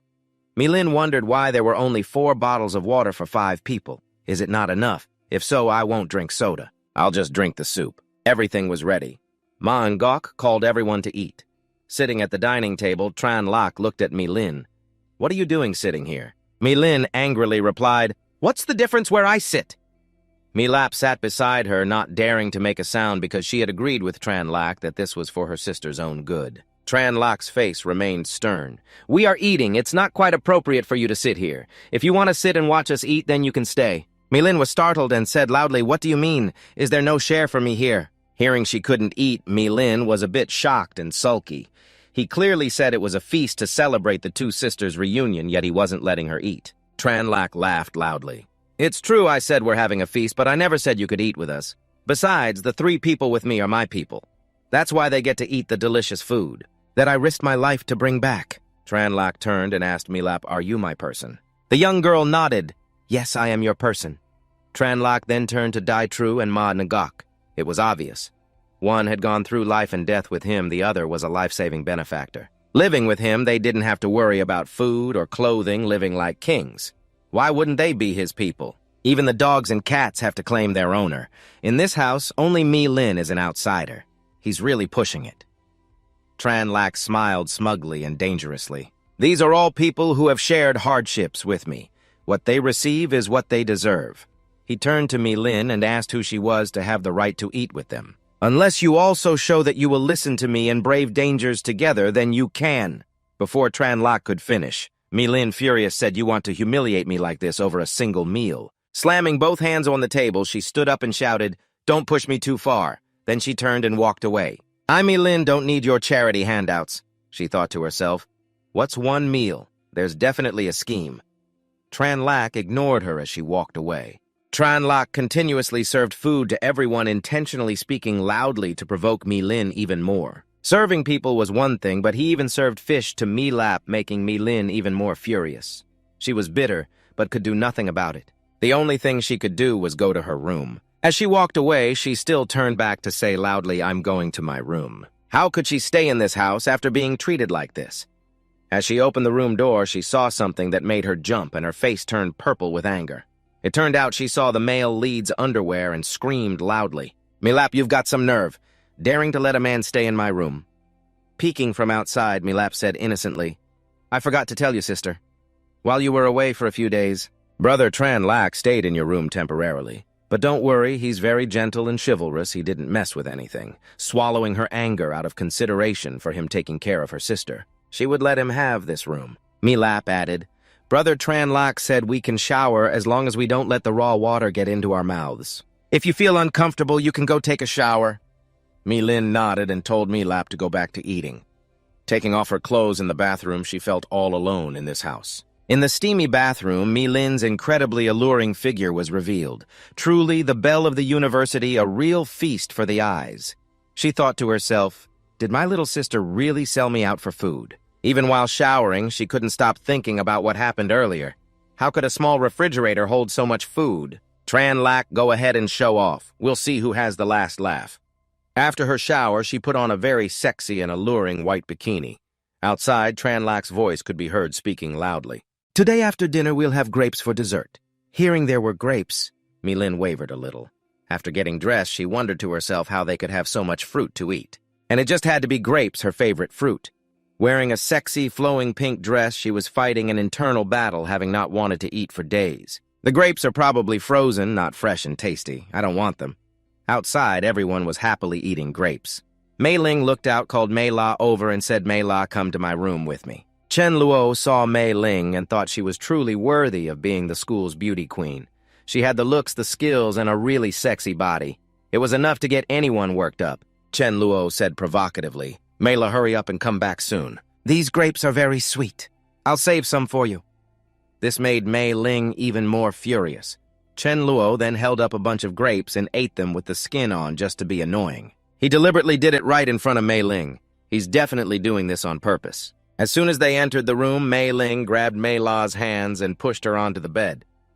"You've got some nerve, Mei La, siding with an outsider to provoke your own sister." Their position was surprisingly suggestive. Mei Ling raised a finger and started tickling Mei La's armpit. "So what's the deal? Why didn't you stick up for me back there?" Mei La laughed hard. "This is so embarrassing. Stop it, I'll talk. We've actually become a team." She added, "To avoid conflicts at crucial times, we all tacitly agreed to make Brother Chen Luo the leader. Brother Chen Luo was afraid you wouldn't listen, so he did that on purpose. He talked to me about it beforehand, and I thought it made sense." Mei Ling was suspicious. "Have you been brainwashed or something? So gullible at your age." Mei Ling sat up. "If he's capable enough, of course I'll listen. But for him to use such a dirty trick, does he think he can make me submit with just one meal?" Mei La felt sorry for her sister, but there was nothing she could do. "What do you want to do then?" "Continuing to be stubborn like this won't solve anything," Mei Ling said decisively. "If he wants me to listen, he has to prove it with his strength," she said with her hands on her hips. "I'll fight him. We'll see who gets the last laugh." She changed out of the sexy dress into a much tougher outfit and walked out the door. Mei La asked, "Where are you going? I'm not about to eat that guy's food." "So obviously I'm going out to find my own." A little worried for her sister, she looked back and forth between Chen Luo and Mei Ling. "It's so late," she said. "What if you get into trouble?" She turned to Chen Luo, pleading, "Brother Chen, my sister wants to go out. please try to talk to her. Chen Luo replied, Sorry, Mela, I have no reason to stop your sister. However, if you're worried, have her take Mei Fan along. He can predict any danger in advance. Yi Meng pouted. Isn't it better to just stay with Chen Luo? Women are such emotional creatures. For added safety, Chen Luo also had F.A. Wang follow her. F.A. Wang wasn't happy about it either, having to go out and suffer in this heat. Mei La wanted to go too in case her sister needed help. Chen Luo agreed, reminding her to be safe and take the stun baton. The whole group, one person, one cat, and one dog, went out to follow Mei Ling. Chen Luo sat there and chuckled. He knew he shouldn't have used such a method either. But in his past life, Mei Ling had caught him taking food and kicked him in the butt, a grudge he's held on to until now. He's really the type to hold a grudge. Kicked in the butt in his past life, he was determined to tame her in this one. However, Chen Luo knew he couldn't keep this up. He had to seize the opportunity to win Mei Ling over. About 10 minutes later, Mei Ling came back with a pack of instant noodles. Looks like we're having beef noodles tonight. It's not as good as your food, but I'm satisfied. Chen Luo chuckled to himself. Someone who didn't know better might think her noodles actually had beef in them. Then he turned to Ma Yu. I'm in the mood for beef noodles too. Let's make some. Hearing that Mei Ling glared at Chen Luo, he thought tonight she'll see what real beef noodles taste like. He smiled at her.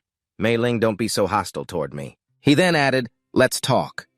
She agreed, curious to see what he could possibly say. As they sat at the table, Chen Luo suddenly apologized to Mei Ling. I was a little out of line this afternoon. Hearing Chen Luo apologize, Mei Ling was suspicious. This isn't some new trick, is it? What are you playing at? He replied. My apology is sincere. I was wrong earlier. But as long as you don't acknowledge me as the leader, I can't share the supplies with you. He added, the leader position requires both strength and strategy. I'll prove to you that I'm superior in every way. Let's start with strength. In 3 days, we'll fight. If I lose, I'll do whatever you say from now on. Mei Ling was delighted. You sound very confident. But still skeptical, she asked, Are you for real? Chen Luo laughed. Of course I'm serious. What's there to worry about? Mei Ling asked. Why in 3 days? Why not today? Why not fight right now? Turns out Chen Luo was afraid he couldn't control his powers yet and might accidentally injure her. In 2 days, he would break through to level 4. My control over my powers will be more stable then, he added. Besides, right now, you can't even beat F.A. Wang, let alone me. Mei Ling got angry, looking a bit cute. Damn you. You're saying I can't even beat a dog, Chen Luo added sarcastically. Okay, fine. You're stronger than F.A. Wang, okay? Being compared to a dog, she felt utterly humiliated and furious. Suddenly, F.A. Wang growled toward the window, startling both Chen Luo and Mei Ling. There was a knock at the door. Mei Ling, Mei La, are you home? The voice outside continued to call Mei Ling. I saw you came back. Please give me some food. I haven't eaten in 2 days. Please, just a little food. Mei Ling walked to the door saying, haven't eaten in 2 days, so that means you ate 2 days ago, right? Chen Luo wondered how she could reply so casually. At the door, Mei Ling said, we don't have any food either. Go away. Mei Ling turned back to Mei La and warned her, remember, no matter how much we give her, she'll eventually run out. And when she does, she'll just come back for more. Chen Luo stood by, watching Mei Ling instruct her sister. It's already difficult enough for us to survive on our own. This is survival of the fittest, which made him remark, Mei Ling, you have a very sharp understanding of things. Being praised. Mei Ling looked very confident. Stop with the nonsense. In 2 days, we'll see where all that confidence of yours comes from. The confidence to beat me. Chen Luo was not to be outdone. My pleasure. The cat rubbed against Chen Luo's leg. I think that woman just now had bad intentions. Chen Luo picked it up. All right, I know. Whatever her reasons are, if she dares to come here, she won't be leaving. The one who knocked a fat, middle-aged woman was now walking down the stairs, muttering to herself. I can't believe that Mei Ling is so heartless. It pisses me off. Downstairs, 5 strong young men were waiting. One asked, are you sure Mei Ling is home too? The old woman replied, she's home, I just spoke with her. The group huddled up. I saw Mei La is home too, with 2 men who came through the neighborhood. The men started talking about taking the 2 sisters for themselves. With perverted thoughts of being lady killers, the group grabbed their weapons and headed for the house. The old woman added, in a minute, I want you to give them a good scare for me. Upstairs, Daju saw the group talking through the window and looked over at Chen Luo. Brother, we've got company with weapons. They don't look friendly. Chen Luo patted Mei Fan's head and said, go down and deal with them. Don't let them die inside the building. Otherwise, we'll have to clean up the mess. Daju grabbed the stun baton. Okay, bro. Mei La quickly gave Daju a small power boost. Daju opened the door. I'll be right back. Just then, F.A. Wang rushed over, barking a few times as if to say, me too. He also wanted to go handle the bad guys. Chen Luo stood upstairs watching the situation unfold. Meanwhile, Mei Ling stole a glance at his profile, startling herself and blushing. She looked a bit longer and thought, the closer you look, this guy is actually quite handsome. Besides, she also wanted to see if one man and one dog were really as powerful as they seemed. The two stood side by side near the window looking down below. Hearing F.A. Wang's loud barking, they actually looked like a pretty good couple. A voice shouted from below, "Hey brothers, look, we're eating dog meat tonight!" As he spoke, the 5 young men surrounded Daju while F.A. Wang barked relentlessly beside him. The moment one of them spotted Daju, he was hit with the baton and sent flying. Seeing their buddy get knocked down, the others panicked a little, but one of them calmed them down. "Don't panic! Let's all charge him! We'll overwhelm him!" Daju stood still, letting them wail on him freely. It had no effect on him whatsoever. They finally realized he wasn't a normal person, he was a superhuman. Before they could recover from the shock, F.A. Wang unleashed a bolt of lightning from behind them. It struck them and they were shocked. This dog is a superhuman too. Before they could even react, Daju knocked them to the ground with his baton. Upstairs, Chen Luo mentally praised F.A. Wang. He had never taught the dog how to draw aggro, but it learned on its own. What a smart dog.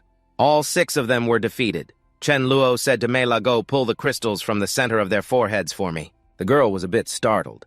Milap's face now showed clear panic and fear. She pointed at herself, me. Tran Lak affirmed yes. Although you are an assistant, you still need to experience these things yourself to avoid being affected in a critical moment by seeing something unpleasant. Beside them, He Lin also agreed and supported. This is something you have to do sooner or later, just do it now so you can get used to it.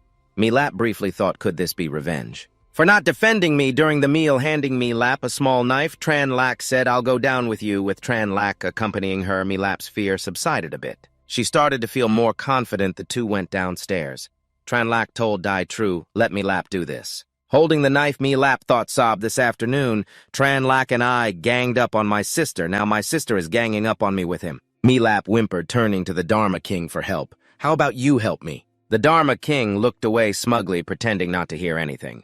This was not a job for a dog anyway. The small knife was slowly inserted into the corpse's forehead. The image is a bit gruesome, so it has been blurred. Milap retrieved the crystal with one hand while vomiting profusely. She still was not used to this. After collecting the crystals and giving them to Tran Lak, he encouraged her, "Go on and puke, you will get used to it after a while. Your brother Ditru was the same way before. When we get back, I will have Sister Ngak cook you some beef noodles to make up for what you have thrown up." Everyone returned home together. A bowl of beef noodles full of meat was placed before her. Milin looked at it in shock. "Are you guys eating beef noodles or just beef? Who eats beef noodles with this much beef?" Handing a bowl of beef noodles to Milap, Tran Lak encouraged the girl, "This biggest bowl is for you." Milap's face was still a little sad and scared. She thanked Tran Lak, but it was clear she could not swallow anything right now. Her mind was now filled with bloody images. On the other side, Milin could not swallow her anger either. The next morning, Tran Lak's group of 4 was sitting at the table eating fried scallion pancakes. This dish was delicious. Milin wanted to eat some too, but she was in a standoff with Tran Lak, so she could not. Although she was very hungry, she could not sit at the same table to eat with Tran Lak's group at noon. At noon, there were more delicious, fragrant dishes.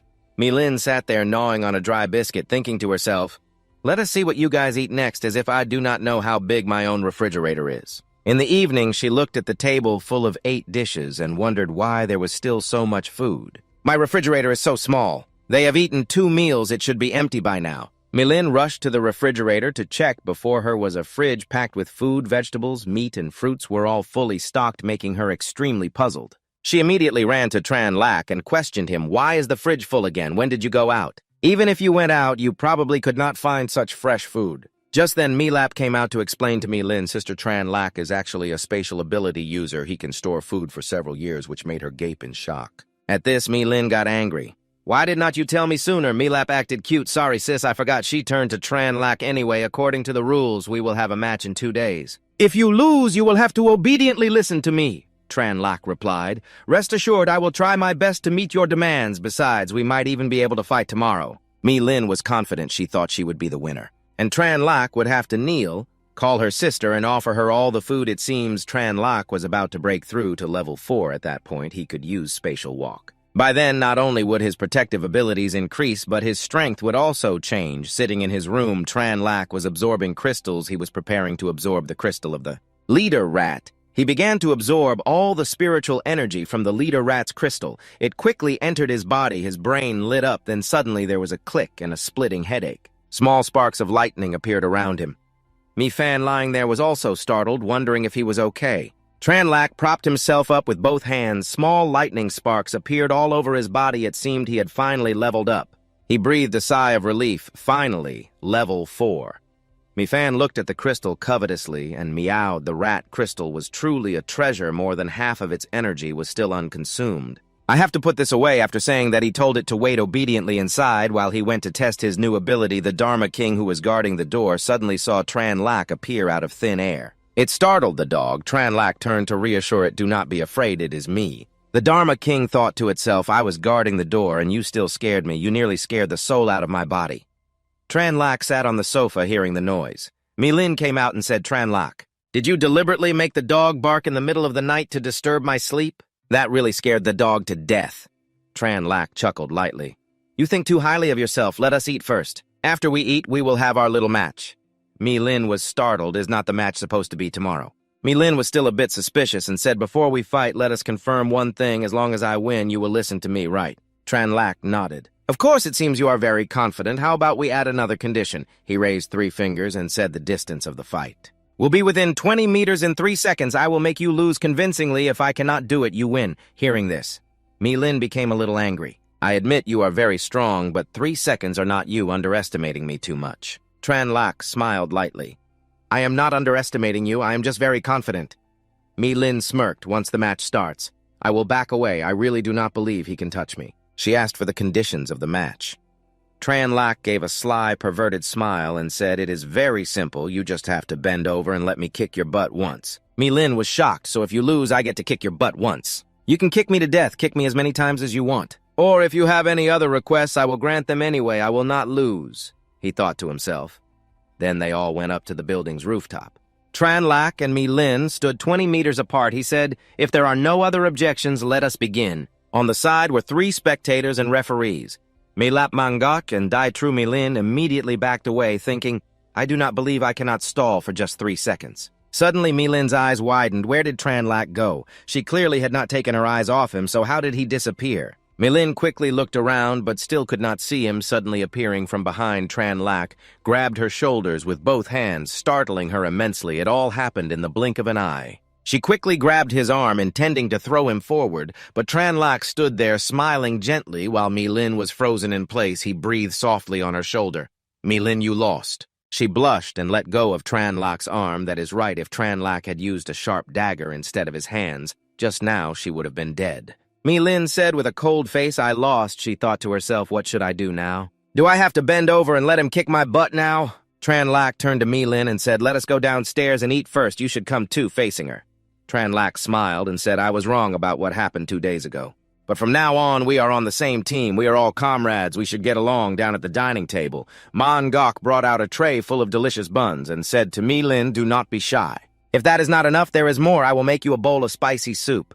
She was very hungry. The food smelled delicious, and everyone was inviting her so warmly if Milin still refused. It would be really impolite. She began to enjoy the food, thinking to herself, "I do not want to refuse such delicious food anyway." Tranlac sat beside her, smiling. "Today, Milin has also become one of my people." Tranlac cleared his throat if everyone is full. "Then let us all go to the living room. We can discuss our next plan." Everyone gathered in the living room. Tranlac began to speak. Since the apocalypse began, the strength of the zombies has been gradually increasing.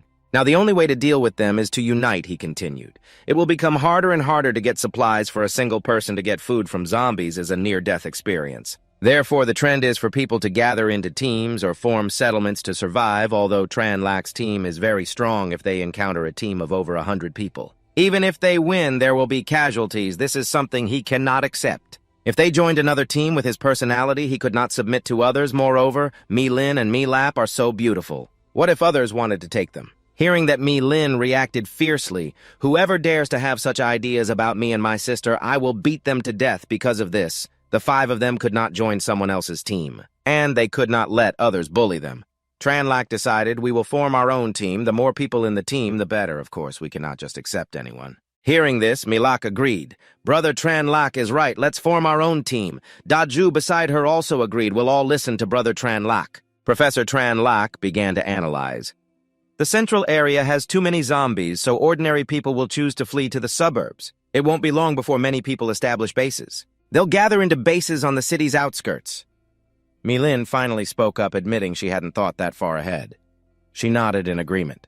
Tran Lak nodded, thinking she might have truly been convinced by him now. I wonder when I'll get to fulfill that butt-kicking condition from earlier. Just the thought of it made him happy. He could finally get revenge for his past life. He had a very smug look on his face. However, to save Milin's face, afraid it would embarrass her in front of everyone, he put aside the team expansion talk for a moment. He stood up and said, "Milin, come with me to the room. I have something private to tell you." Milin wondered what it could be that couldn't be said out here. It must be something very private. But when she realized what it was, she immediately thought of the butt-kicking. Could it be that he's really going to kick me, she thought? She stood up and followed Tran Lak. Well, a deal's a deal, she had already agreed. What's so scary about one kick to the butt? Inside the room, she put both hands on the wall and stuck her butt out. All right, if you're going to kick, then just do it. Seeing her standing straight, Tran Lak told her to bend over more, his tone very sarcastic. Milin felt a bit embarrassed. This is too humiliating. Do you really have to say it like that? Milin protested. I don't quite understand why you added the condition of kicking me. She suggested, how about you change it to a different punishment, as long as it's not too unreasonable. Just be decisive and don't ask why. You play, you pay. Are you going to do it or not? His expression really drove Milin crazy. But being a strong-willed girl, Milin resigned herself to it. Fine. I, Milin, am a woman of my word. With that, she placed both hands on the wall, arching her back in an incredibly sexy and provocative pose. Tran Lak suddenly froze. He couldn't believe he was about to do this to the future war goddess Ling Yan. This spectacular scene was truly irresistible. Milin glanced over and saw Tran Lak taking off his shoe. She thought to herself, if he takes his shoe off, it'll be a little softer. Tran Lak wouldn't kick me with all his might, would he? If you use too much force, I'll cry and you'll see. Milin turned back and said, what's the holdup? I'm counting to 10. If you don't kick by, then don't blame me for breaking my promise. It means you gave up on your own. With that, she started counting. Tran Lak thought one kick could erase the humiliation, but this debt would have to be paid eventually. Looking at Milin bent over in front of him, he thought, did I really bring her in here just to kick her once? He felt a pang of pity. Tran Lak thought this one kick would be satisfying, but he had a feeling he'd end up single for life. Milin's countdown from 10 had reached 2. Time was almost up. Tran Lak hurriedly raised his hand. Just as she counted to 1, there was a yelp and a slapping sound from behind her. It turned out Tran Lak had made his move. Milin, both embarrassed and angry, yelled, I told you to kick me. Why did you use your hand? Tran Lak gave a sly grin. Oops, I forgot. How about I make it up with a kick now? Milin turned and growled, I'm going to kill you. She lunged at Tran Lak, who begged for his life in fear. If he told anyone, she might actually kill him.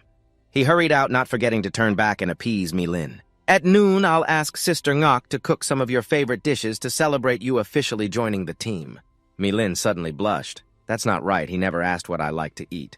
Could it be that Milak told him earlier? At noon, looking at a table full of food, Milin thought that without Tran Lak, she would never have been able to eat these dishes again, as she thought she kept eating with great appetite. Warming up to him, Milin proactively raised her glass to Tran Lak, saying, thank you for taking good care of my sister. Outwardly, he said it's what I should do, no need to be formal. Let's just eat. But inwardly, he was thinking if one sister is good, might as well go for both. While everyone was eating, Tran Lak proposed, this is a densely populated residential area. It will attract survivors looking for supplies, and the area isn't suitable for us to live in long term. So after we eat, everyone should pack their things. Tomorrow, we'll go back to my old villa. On the way, we can also look for any suitable members to recruit to the team. It was a pretty good idea. The more people they had, the more secure he would feel. It was also a good opportunity for Milin and Milak's group to get some practice. As he was sitting in the truck, he heard cries for help from outside. Brother Fang, please just leave us. You need to run. Outside, a group of people was surrounded by zombies. 3 were in the back while one man stood in front holding them off. He turned back and said, cut the crap. If we're going to die, we'll die together. It turned out they were being attacked by a bronze-type zombie. If he had left his 3 teammates behind as bait, he could have escaped, but he didn't. The man named Brother Fang looked towards Tran Lak and begged for help. Boss, if you can save us, please help us, for this great kindness. I Fang Yu will definitely repay you. In the truck, Tran Lak thought this guy is decent, we can recruit him. He smiled, nodded, and said all right. The moment he finished speaking, the Dharma King jumped down from the truck, ready to rescue them. Following the order, the Dharma King struck the zombie with lightning. It felt as if its vision blurred. At the power of this dog, Fang Yu and Tu Lan were overjoyed at being rescued. Fang Yu bowed to thank Tran Lak for saving the four of them. Tran Lak asked them what happened and if they had awakened any abilities. Fang Yu began to introduce himself. I'm the oldest of the four of us. On the third day, I awakened my ability. My strength increased and my constitution got stronger. This is Duang Huyen, who awakened ice powers on the fifth day. This is Li Fai with electric powers. He awakened on the fifth day. He even joked, I'm no match for that dog of yours. The last person is Tu Lan. She can control sandstone and awakened on the seventh day. The four of us worked at the same company and have been comrades for years. We went out to find some supplies, but ran into a poison-spitting zombie and nearly lost our lives. Tran Lak also introduced himself and invited them to join his team with him as the leader, of course. Fang Yu respectfully thanked him. You saved our lives, so it would be ungrateful to refuse. Tran Lak had the four of them sit in the back of the truck. They had originally stopped to see if there was anything worth taking. But since there was nothing important now, they didn't need to get it. There would be more on the streets and in the shopping centers. Tran Lak spotted an empty apartment and told the four of them to stay there for now. He said he would come back for them later. Milin felt that these four people were quite decent. Not only did they have the courage to kill zombies, but they also didn't abandon their teammates at a critical moment. Tran Lak was also quite satisfied with them, but people's hearts are hard to predict, so he reminded everyone to be careful. He told Milin and Milak to pick rooms on the third floor. Daju and Sister Ngok would stay on the second floor. After that, everyone tidied up a little. Daju would go with him next door to meet the new people. As they reached the door, they heard them talking about the Dharma King.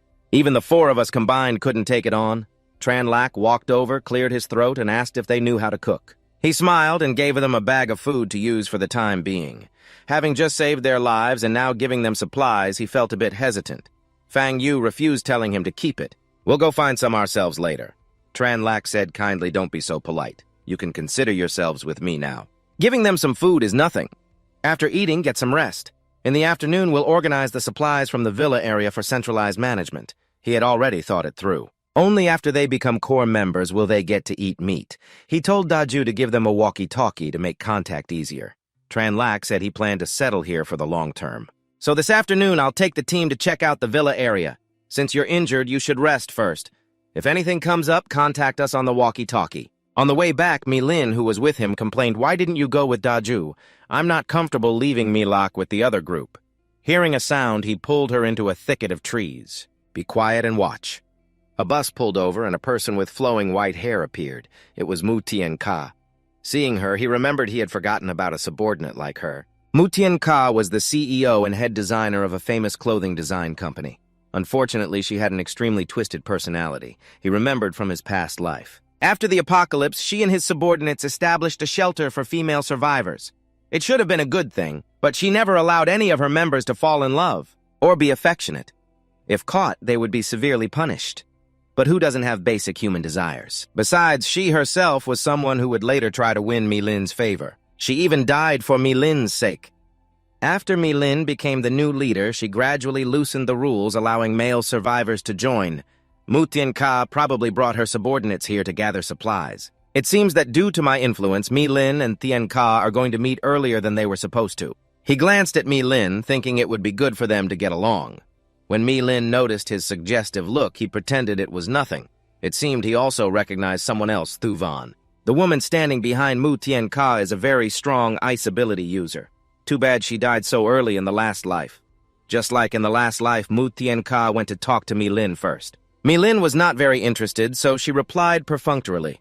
She introduced her team, which was founded by women, and invited Milin to join them. Milin apologized and declined the invitation because she already had her own team. Mu Tien Ka curiously asked if Tran Lak was her boyfriend. He snapped back at her irrelevant question, then turned and left. To catch up with everyone and save time, he left. Mu Tien Ka glared after him, thinking he was a greedy, lecherous man who monopolized beautiful women. She would definitely make Milin see his true face. She had her team stay here for the time being. They started to split up and search. Mu Tien Ka began to think of how to make Milin see Tran Lak's true colors, and then join her. That evening, Mu Tien Ka came to talk to Tran Lak. She wanted to cooperate with him on something. He was also curious and asked about it.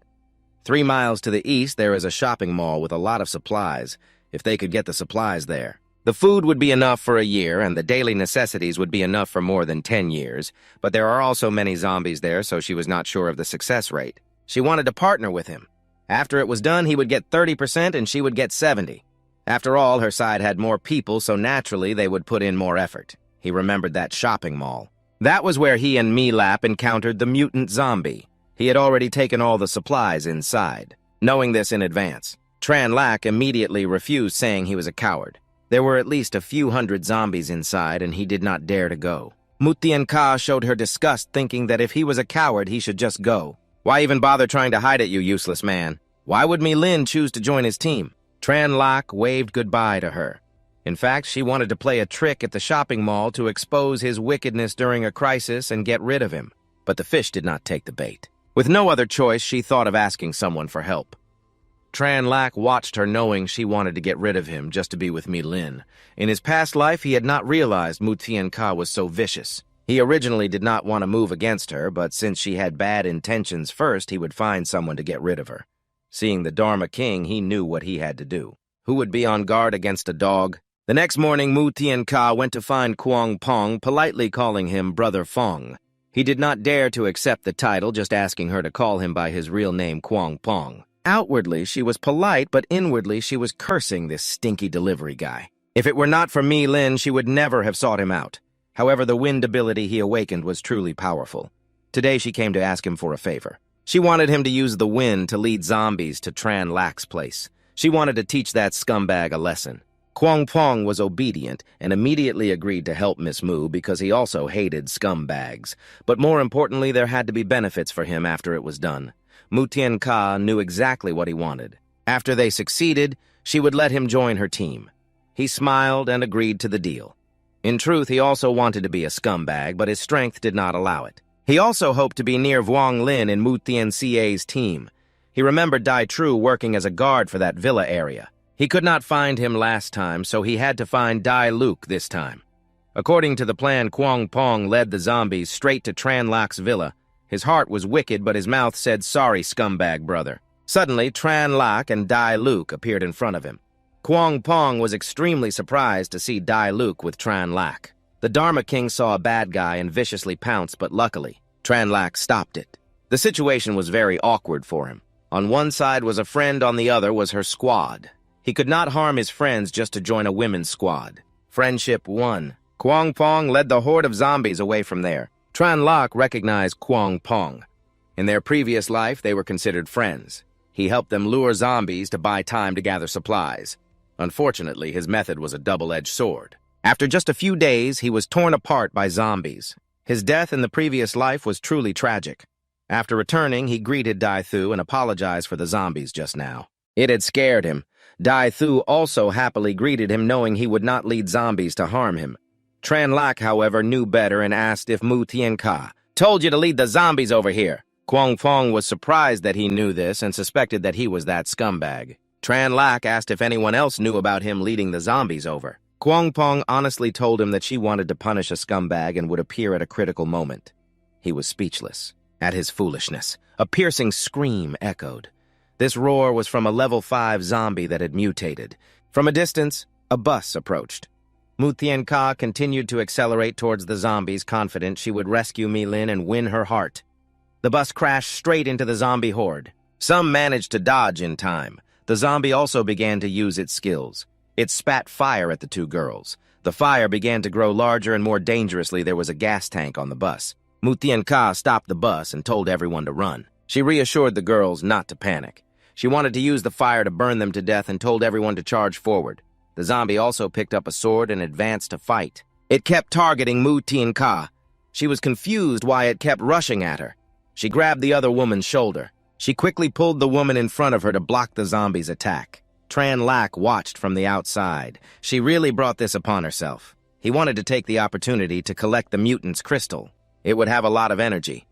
In the urgent situation, Mutien Ka used her own team member as a shield. Everyone who saw it was horrified. The image of her leading everyone to escape the apocalypse was gone. As soon as she saw Tran Lak, she was secretly happy. A coward like him could block the zombie. He walked over and added a few cutting remarks. At a critical moment, you use your own sister as a shield. Is that really a good idea? Tran Lak slapped her hard across the face. Only then was she surprised by his strength. From behind, a zombie also came and gave her a beating. Mutien Ka lay sprawled on the ground, wailing in pain. Mutien Ca's right-hand woman, Thu Van, stepped up to fight the zombie to the death so her sisters could escape. Tran Lak was very impressed by Thu Van's brave and self-reliant attitude. He could not just stand by. He summoned a sword in his hand, preparing for battle. Thu Van's courage was precious. He could not let her die.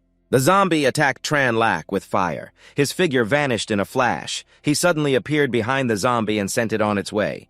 Everyone who saw this could not believe it, that it was resolved so easily. He was really too strong. Seeing Thu Van stand in frozen, he reminded her to throw the gas tank away.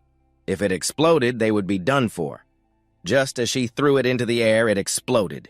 She then collapsed and sobbed. The battle was finally over. Tran Lak got the crystal from the zombie. He turned to Thu Van and told her not to cry anymore. He offered her his hand with a kind smile and helped her up. He comforted her, telling her to let her sister rest in peace. After all, the dead need to be buried. He asked her what her plans were for the future. This question made her think a lot. After all, the living must go on. That afternoon, she came to find Tran Lak just as he expected. His use of 50 tons of rice as bait was not in vain. He just wanted everyone to join his team. He guaranteed that in the short term, they would not have to worry about food. Thu Van hesitated, saying she would discuss it with her sisters and let him know later. A moment later, he smiled proudly. All the girls were standing at his door. The team now had 20 people left. They joined his team and would have to follow the rules he set. First, at all times, you must absolutely obey orders. If you join and do not follow commands, then I will not be polite. Of course, there will not be any bad things. Second, do not tell me you do not dare or are scared. In my place, there is no distinction between men and women. Everyone is the same in a fight. Third, if you want to find a partner, try to find one within our group. Finding someone from outside is not forbidden. But he must marry into our group and join us. This is mainly to prevent the talented people I have worked hard to train from being taken away. More importantly, it is to prevent people with bad intentions from investigating our internal secrets. Everyone agreed without any problem. Tran Lak sincerely thanked everyone for their trust, for now Thu Van will lead everyone. Then he invited everyone into the house. He would give them a surprise at noon. Seeing delicious shredded potatoes with soy sauce, which many girls adored, the guys also felt their single days were numbered. Seeing this, Kwang Pong also wanted to join the team. Tran Lak began to organize the abilities of each person on the team. At this time, he noticed a light-type user. It seems she's also the one Kwang Pong has his eye on among these girls. Shu Yun's talent is the best with king-level potential. Tomorrow, you will lead the team out. Have Fang Yu and Tu Lan guard the house and remind them to just warn off small groups. If they don't listen, fight them. If there's a large group, pretend you didn't see them and wait for me to handle it. The truck and bus hit the road. Tran Lak chose the next location to gather supplies. There are about 300 to 400 of them here, a suitable number for the team to handle. He announced over the radio for everyone to get into formation. Kwang Pong control the number of zombies. If there are more than 30 zombies at once, lure some of them away. The hunt began. Kwang Pong got to work. Dai Thu called the physical ability users to follow him while the girls used their magic and abilities. They charged into battle with the zombies, but somehow the zombies managed to dodge all those attacks. Some girls hit their targets while others were chased back by the zombies. Before they could finish one group, another charged in. Tran Lak was getting a headache from this team. Their coordination was terrible. If it weren't for a commander like him, these girls would have been wiped out. They need a lot more training. After finally clearing out the zombies, everyone was exhausted from their first fight. But when they heard they could pick out new clothes, the girls' eyes lit up. While everyone was choosing their outfits, Tran Lak was sneakily up to something. Unexpectedly, Milin caught him holding black stockings. She immediately imagined he had a strange fetish for wearing them. It wouldn't be right if they were for his sister Mila. This color doesn't suit her. Meanwhile, one of the girls discovered a large supermarket inside the clothing market. There were lots of supplies. A girl was overjoyed when she found water, but just as she was about to drink, Shu Yun stopped her. She asked Tran Lak about sharing it, and he smiled, agreeing to give everyone 2 bottles each. Mila felt it was great having him around. Since following him, she'd never been hungry or thirsty, and he always took care of her.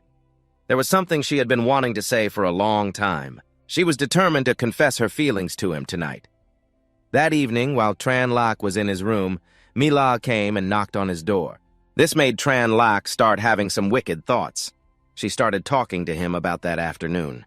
After seeing what happened to Shu Yun and the others, I realized just how lucky I am to have you. Mila grew more hesitant, wanting to confess her hidden feelings.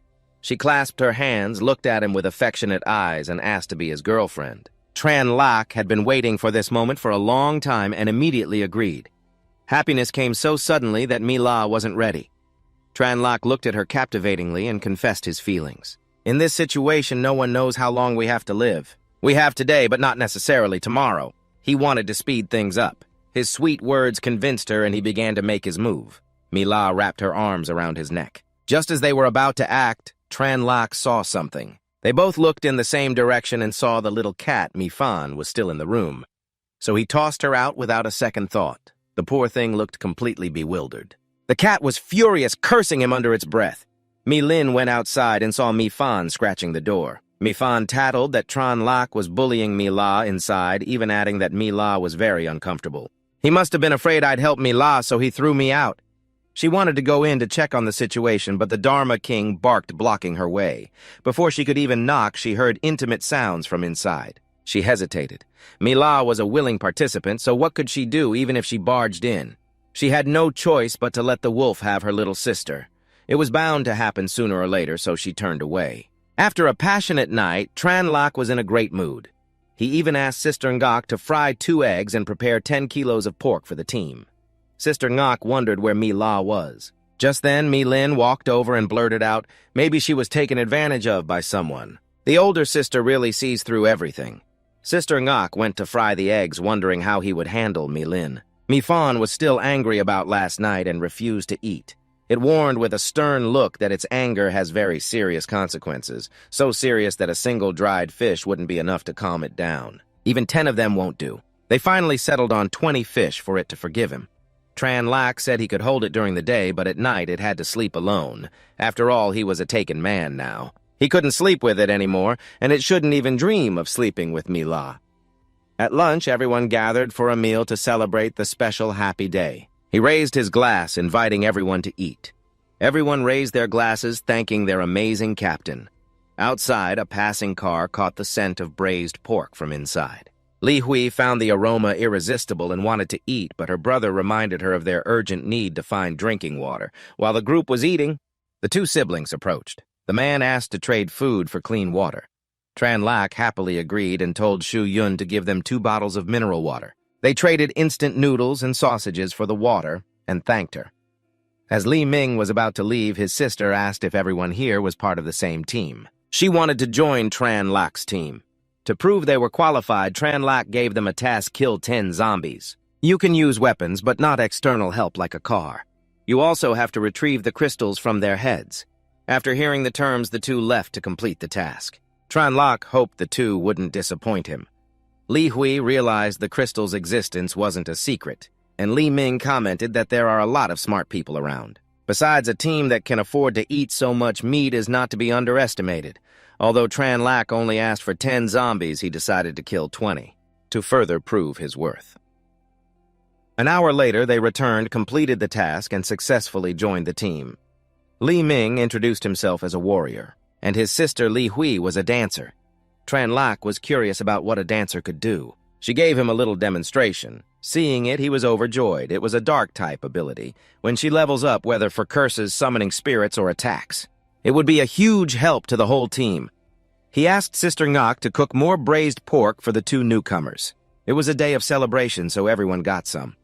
That night, Tran Lak was restless. He paced back and forth in his room, wondering if Mila had finished absorbing the crystals for the day. He told Mifan to sleep with Milin tonight because he had private business to attend to. The cat silently refused to leave, so he left in a huff. Mifan was confused why he didn't need it at night anymore. He went to Mila's room and immediately suggested they have some fun. She sulked under the covers, saying no because she was still sore. Tran Lak held her and said there would be more chances later, so he would try to restrain himself. Or so he said. But then he asked if she could try using her healing spell on herself, which made Mila blush beet red and speechless. The next morning, their objective was to head south, to the Yulin district to gather supplies. It was densely populated with people and zombies, so they had to be careful.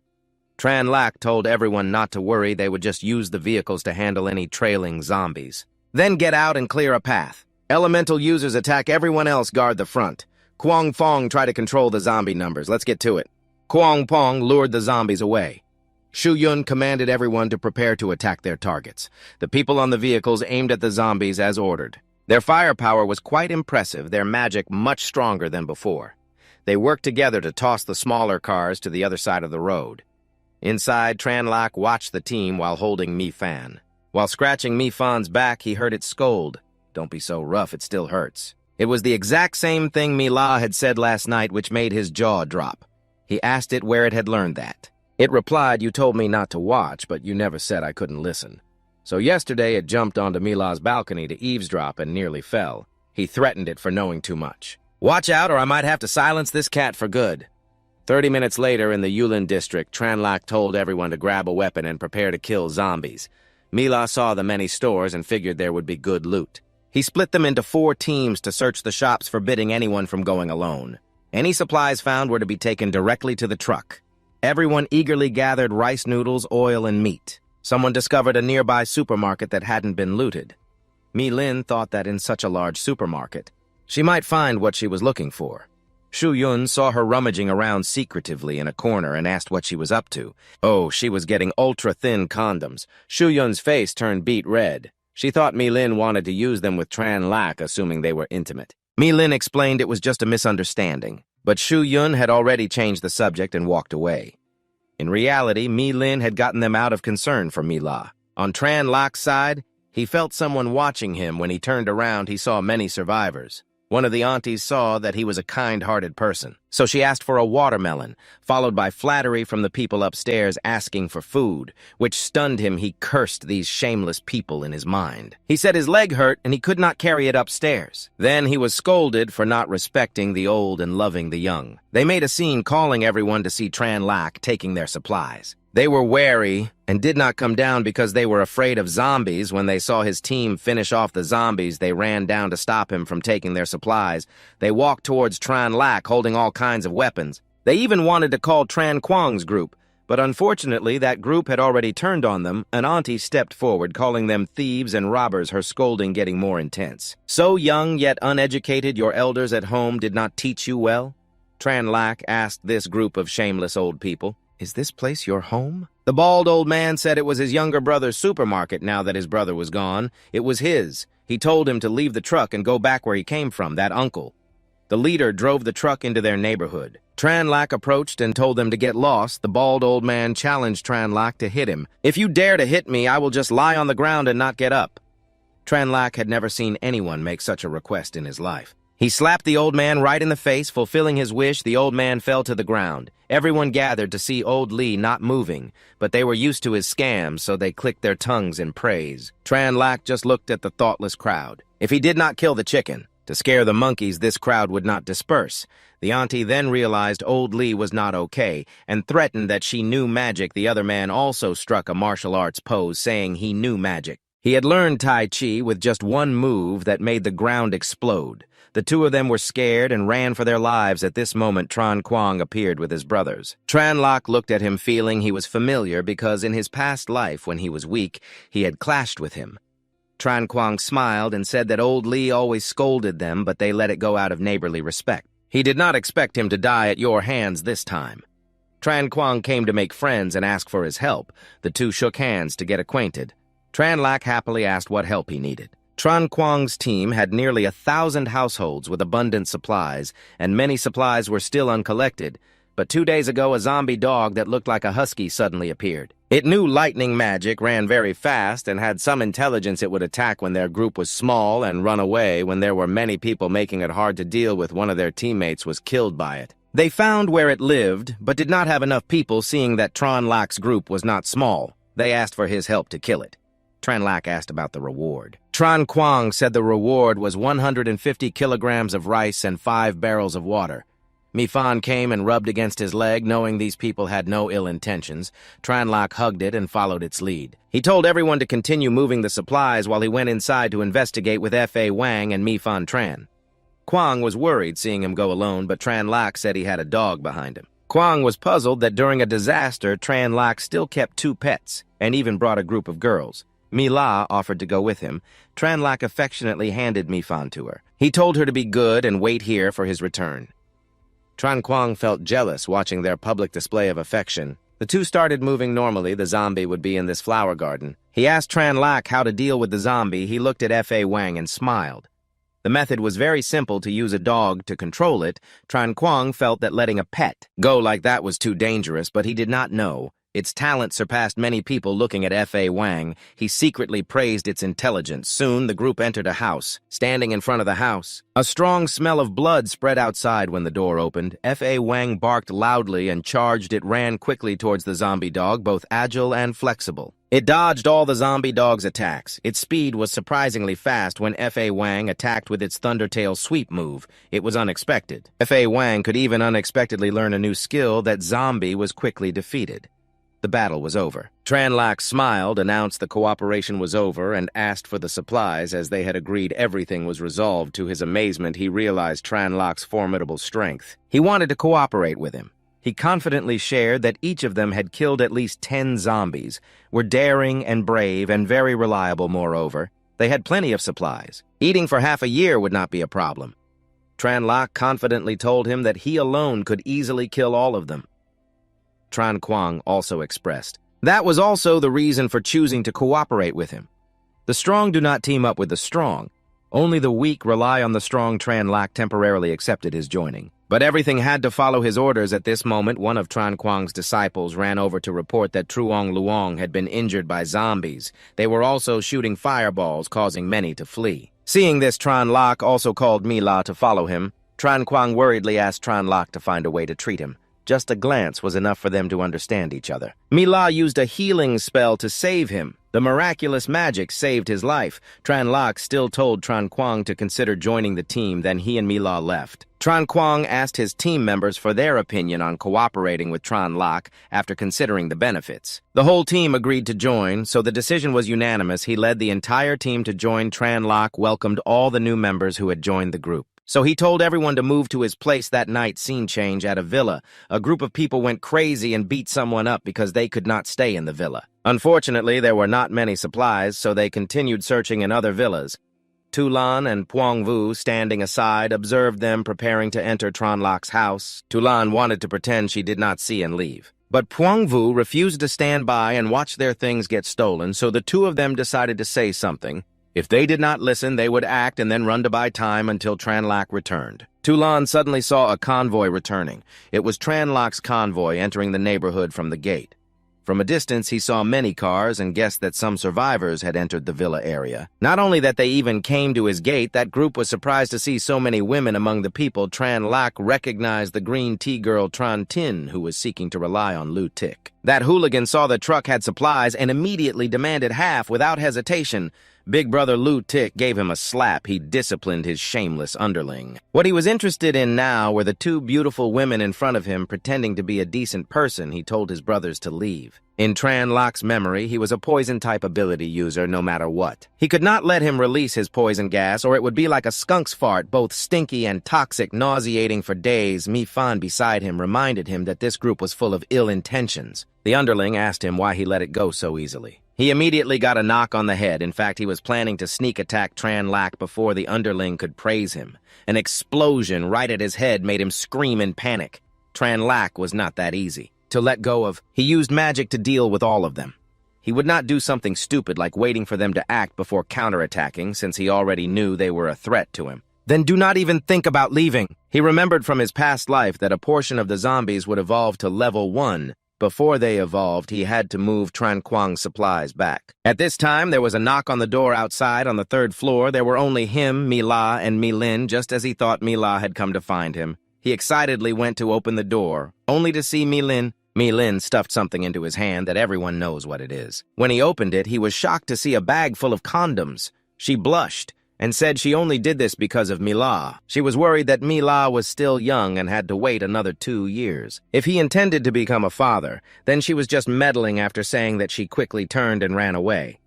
Tranlak looked at the bag of items and smiled, accepting her kindness. He happily skipped to Mila's room to find her the number of zombies that knew magic was increasing. He thought this was a real evolution, a very dangerous and scary thing. Tranlak acted like a leader who would not lead everyone to their deaths. He began to share the rules of zombies with everyone. Level 1 zombies knowing magic were indeed like them. They all have various abilities and a certain level of intelligence. The best way to deal with them is with a 4-person formation, 2 warrior types and 2 mage types. Although they have evolved, they are not as good as everyone here. If you encounter a large number, you can run away. Now he would teach everyone a small skill to avoid magic. He asked Milin and Thuvan to attack him with magic. So he could demonstrate the fire-type. Milin and Thuvan prepared to attack. Tranlak dodged the attacks gently and calmly. Everyone watched with their mouths agape. They could not stop praising him. Seeing the new magic, it seemed impossible to dodge. But you can predict the trajectory of their magic through Milin and Thuvan's hand signs and dodge it. Just focus on predicting the magic trajectory to dodge in advance. Dealing with a level 1 zombie is extremely easy. Milin felt unconvinced and wanted to try attacking you again. But Tranlak dodged it as usual. Unexpectedly, a moment later, he got hit in the face. As expected of the war goddess Spirit Flame Maiden, her combat talent is truly powerful. Level 1 zombies have absolutely no predictive intelligence. If you encounter a mutated one that can predict run away, they are definitely not something you can fight against. He let everyone find their own opponent to practice their skills. We will depart after lunch. Today counts as half a day with a quota of 3 level 1 crystals per person. Any team that fails to meet the quota will be punished. The entire team won't get to eat dinner when they return. After the zombies leveled up, the survivors began to turn on each other. Looking outside, he saw a man and a woman being bullied. Tranlak asked her if she knew them. She said it was her best friend. If it were just an acquaintance, it would be fine. But since she said it was her best friend, he couldn't stand by and do nothing. Leave the hard work to the Dharma king. It understood its duty and went out to handle the situation. The men saw it, called it fat, and wanted to catch it for dinner. Milin and Ditru came from behind and beat them to a pulp.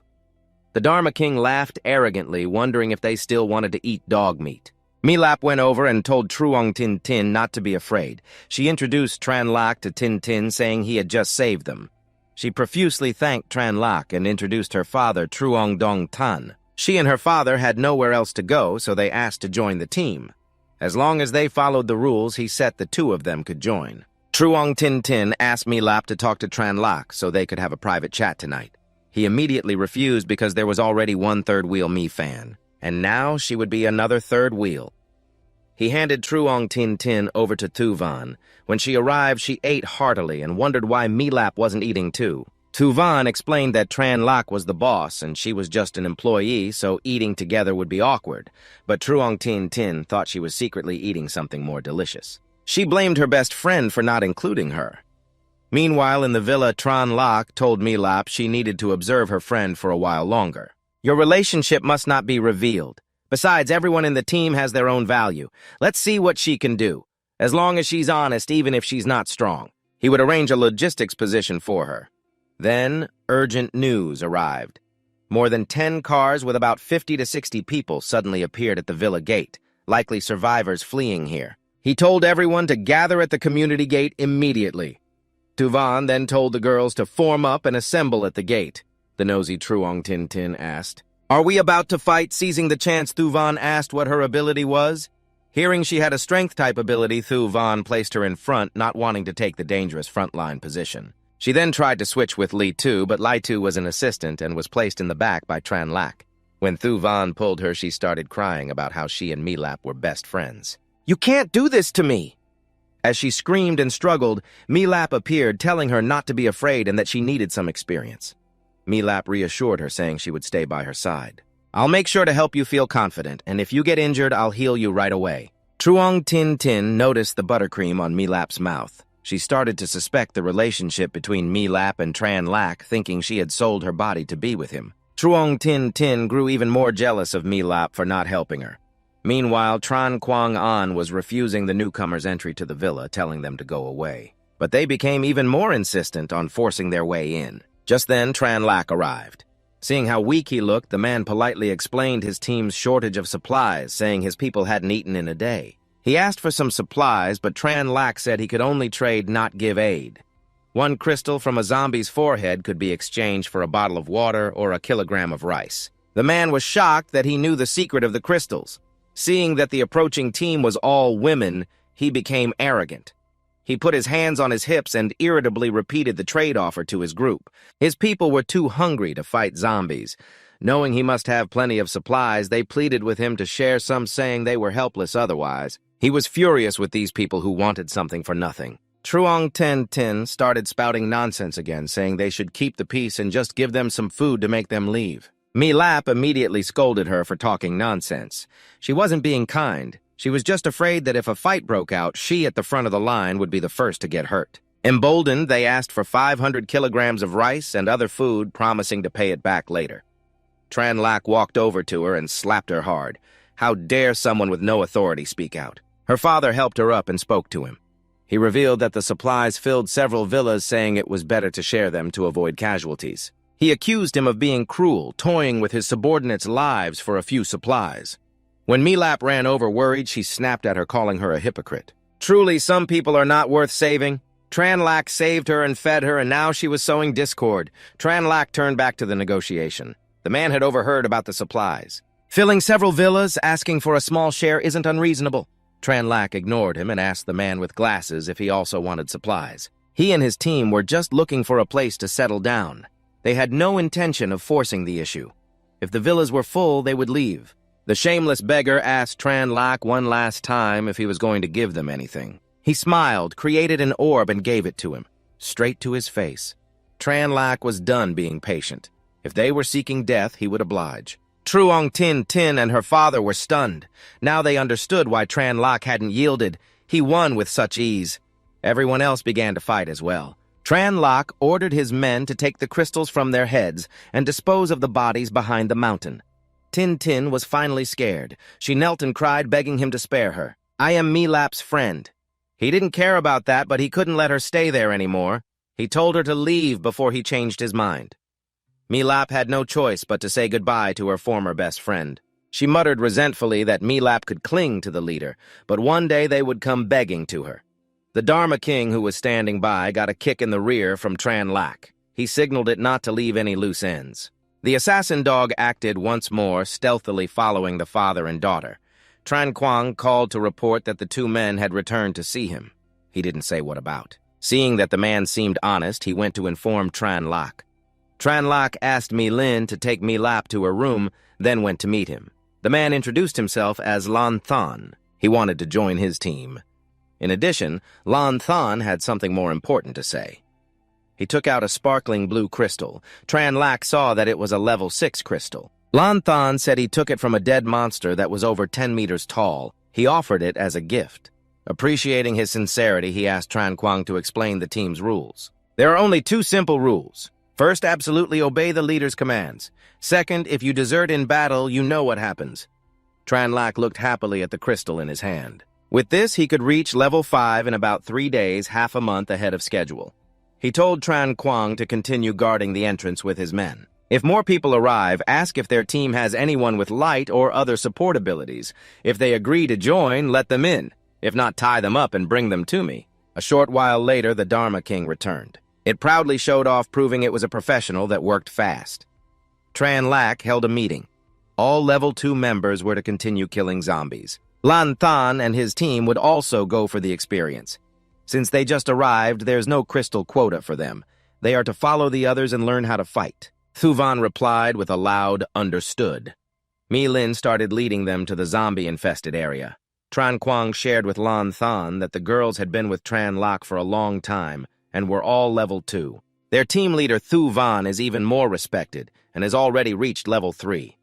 Lan Than was shocked to hear how powerful the women here were. Zombies appeared in huge numbers. With that many zombies, there would be plenty of crystals. Thuvan divided them into 4-person teams to search for supplies. Anything they found was to be moved to the truck immediately. Stay safe and maintain communication. Thuvan assigned Kuang Pong to watch the door and alert everyone if anything happened. An hour later, Kuang Pong heard a sound and turned around. In the distance, a lot of vehicles were approaching their location. Thuvan thoughtfully reminded everyone to be careful prioritizing assessing the situation over rushing to get supplies. Then they heard a voice calling for DM Lay to get out of the car. Another group had arrived. It was a large group, and it was unclear if they were hostile. They were ordered to regroup but worried that their supplies would be stolen. Just as they were about to leave, a car pulled up and a thug got out to harass the beautiful girls. He greeted them with a sleazy voice and tried to touch one of them, but she stopped him. She slapped him. The two perverts started harassing them again, telling the girls not to play hard to get in this apocalypse. She kicked him straight in the crotch, making him spit blood as his balls were crushed. The other guy ordered his men to kill the two of them. Capture the two girls to deal with later. They quickly used their numbers surrounding them with weapons. The girl kept yelling at them to get lost, so the thug Hazy attacked Yan Li. The wooden club smashed hard on her head. Yan Li fell to the ground and he cursed at her. Just then, someone called Hazy's name. It was Yuan Bao passing by in his car. He said it was nothing serious, just some wretched woman who tried to hit him, so he was teaching her a lesson. Indeed, this Hazy was vicious, but he was also strong. He didn't blame him too harshly, just warned him not to go too far as there would be no exceptions next time. The two thugs were laughing gleefully when a voice told them to stop. As one turned to ask who it was, the guy next to him was shot in the face. Yuan Bao also got out of the car to check on the situation. It was Shu Yun who shot her bow to save them. Yuan Bao retaliated with his Earth Shield technique. When the two attacks collided, they both dissipated, giving them a measure of each other's strength. Both sides became cautious, unable to act rashly. She demanded they release her friend. Surprisingly, Yuan Bao told Hazy to let her go, but sadly Yan Li had already been beaten to death. Shu Yun cried in anguish, blaming herself for failing to lead the team and letting this happen. That rotten Hazy just laughed at the scene. Shu Yun suppressed her rage and turned back. Just wait until Chen Luo gets here, they won't get away with this. He even yelled at her to get lost. But she had to leave the truck behind. Shu Yun gritted her teeth in anger and left. The pervert Hazy asked Yuan Bao why he didn't keep the pretty girls. Having had enough, he slapped him across the face, scolding him to stop causing trouble. This woman is not to be trifled with. Still unafraid, he argued that they had more people so she wouldn't dare to act recklessly. He guessed they were stationed nearby and would find a chance to confirm it, otherwise they would surely face retaliation. Back at the villa, Shu Yun told Chen Luo everything that happened, and she blamed herself for her poor leadership. Chen Luo just sighed. In reality, Shu Yun had done the right thing. Acting recklessly would have been irrational. If everyone died fighting zombies with him, he would have nothing to say. But he would not tolerate his people being bullied. He became furious. A blood debt must be paid in blood. Chen Luo led his entire team out for revenge. No one who bullied his people would be allowed to live. From a high vantage point, Heizi saw a group of people approaching for revenge. They came back surprisingly fast. Chen Luo's whole team arrived at their location. Yuan Bao's side also gathered their men to prepare for a fight. The two teams faced off, and the atmosphere grew tense. A look of concern appeared on Yuan Bao's face. The woman he had fought was a level 3 ability user. Chen Luo directly asked who the leader of the other group was. They dared to bully his people, so he saw no reason to spare them. He radiated an aura of absolute confidence. Yuan Bao couldn't risk it. He quietly admitted his mistake and offered to return the truck plus a ton of rice as compensation. Chen Luo retorted sharply, "So one of my people's lives is worth a ton of rice. Then I'll give you tons of rice to buy all of your lives." Yuan Bao saw his arrogance but knew he had the power to back it up. If he didn't give Chen Luo a proper explanation, he feared Chen Luo would actually do it. Right now, his people were his most valuable asset. He couldn't risk them or make any mistakes. This whole mess was caused by Heizi. He couldn't let everyone else suffer for it. He handed Heizi over to Chen Luo's team to take their anger out on. Heizi struggled, claiming Shu Yun's people struck first. But for Chen Luo, one person as a scapegoat was not enough. To consider the matter resolved, Chen Luo believed vengeance was necessary. Heizi was now pale with fear, begging for mercy. He even implicated two of his followers, Guishi and Mao Yi. Chen Luo gave them a steely glare. For the sake of his men, Yuan Bao had no choice but to sacrifice those two as well. Chen Luo called for everyone to step forward and beat them to death. And remember, don't use your hands, they'll get dirty. Use your feet. Chen Luo's people moved forward and began to stomp on them relentlessly until their faces were swollen like pig heads. However, many still hadn't vented their anger. Wang Ling used her magic to heal the three, and then they switched to a different form of punishment. The area was filled with screams. Seeing the three scumbags in agony, Wenbao's group turned pale and sweaty at the brutality of Chen Luo's team. The three lay bloodied on the ground as Yuanbao finally asked him to stop. "The ones who started the trouble are all dead now. Your side also killed one of my men earlier, so we're even." However, Chen Luo refused to let it go that easily. None of Yuanbao's group would meet a good end. Yuanbao tried to reason with him, but Chen Luo wasn't interested. Yuanbao said he had never seen anyone so crazy. If you really want a deathmatch, he's not afraid. He was confident from fighting countless zombies, and besides, his group was larger than yours. Therefore, he was confident he couldn't lose, so he advised you to run away before he made his move. This guy with the glasses is pretty confident. Chen Luo thought for a moment, assessing the situation, then told his people to fall back. A true leader not only fights, but also has the strength to protect others. He didn't want anyone to get hurt, so he decided to fight alone. Yuanbao was surprised by this. He couldn't understand if Chen Luo truly had no fear of death. He figured Chen Luo was just trying to play the hero. So he's just an arrogant brat trying to challenge my authority. If I send my men now, I'll lose face. So a one-on-one duel with this kid is the perfect solution. It's also a chance to intimidate everyone else, he thought.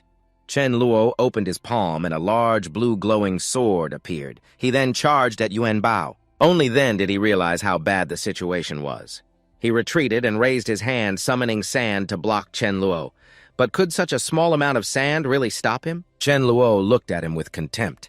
"You think you can stop me with this pathetic sand?" The sword slashed down right in front of the man. A flash of blue light passed and it was over. The arrogant man fell. His followers frantically called his name, but he could no longer answer. Brother Yuan was dead. Defeated in a single strike. What kind of power was that? Everyone was shocked. Chen Luo calmly turned and winked at the beautiful woman, thinking to himself that it was nice to be cared for by his wife. The victory didn't make Chen Luo arrogant. To him, it felt as normal as swatting a mosquito, nothing to be proud of. Then he turned around. He was determined to finish off those who had bullied his people. They begged for mercy, but it was too late. They couldn't run and they couldn't fight. In the end, they all fell to his sword. His two followers watched, on their jaws dropped in amazement. They never imagined their boss was this strong. The remaining man felt incredibly lucky to have chosen the right side. He was glad he hadn't opposed him from the beginning, or he might be one of the cold bodies on the ground. Seeing him like this made Mila feel uneasy. The gap between them seemed to widen. She told everyone to keep moving forward and not let this delay them. The group obeyed. Everyone was now in high spirits. One of the followers ran up, praising his big brother with great admiration, feeling that following him was the right choice. To be praised like that felt good. He felt a bit proud, but that quickly gave way to sadness. He solemnly said he was very sorry about Yan Li's death, but in this world, every moment holds hidden dangers. That's why I let you all go out. The goal wasn't just to collect crystals, but for you to train yourselves, so that you can save yourselves in a crisis. Chen Luo had taken the lives of those who harmed his teammate, but it seemed his anger still lingered. Then he spoke to the remaining people. "Anyone who bullies an ally of Chen Luo will pay a heavy price." Hearing this, his followers felt a warmth spread through their hearts. After speaking, he smiled brightly and told everyone to gather the other group's supplies, and then they would all go home, to enjoy the food cooked by the pretty girls. The whole group shouted, "Yes, sir."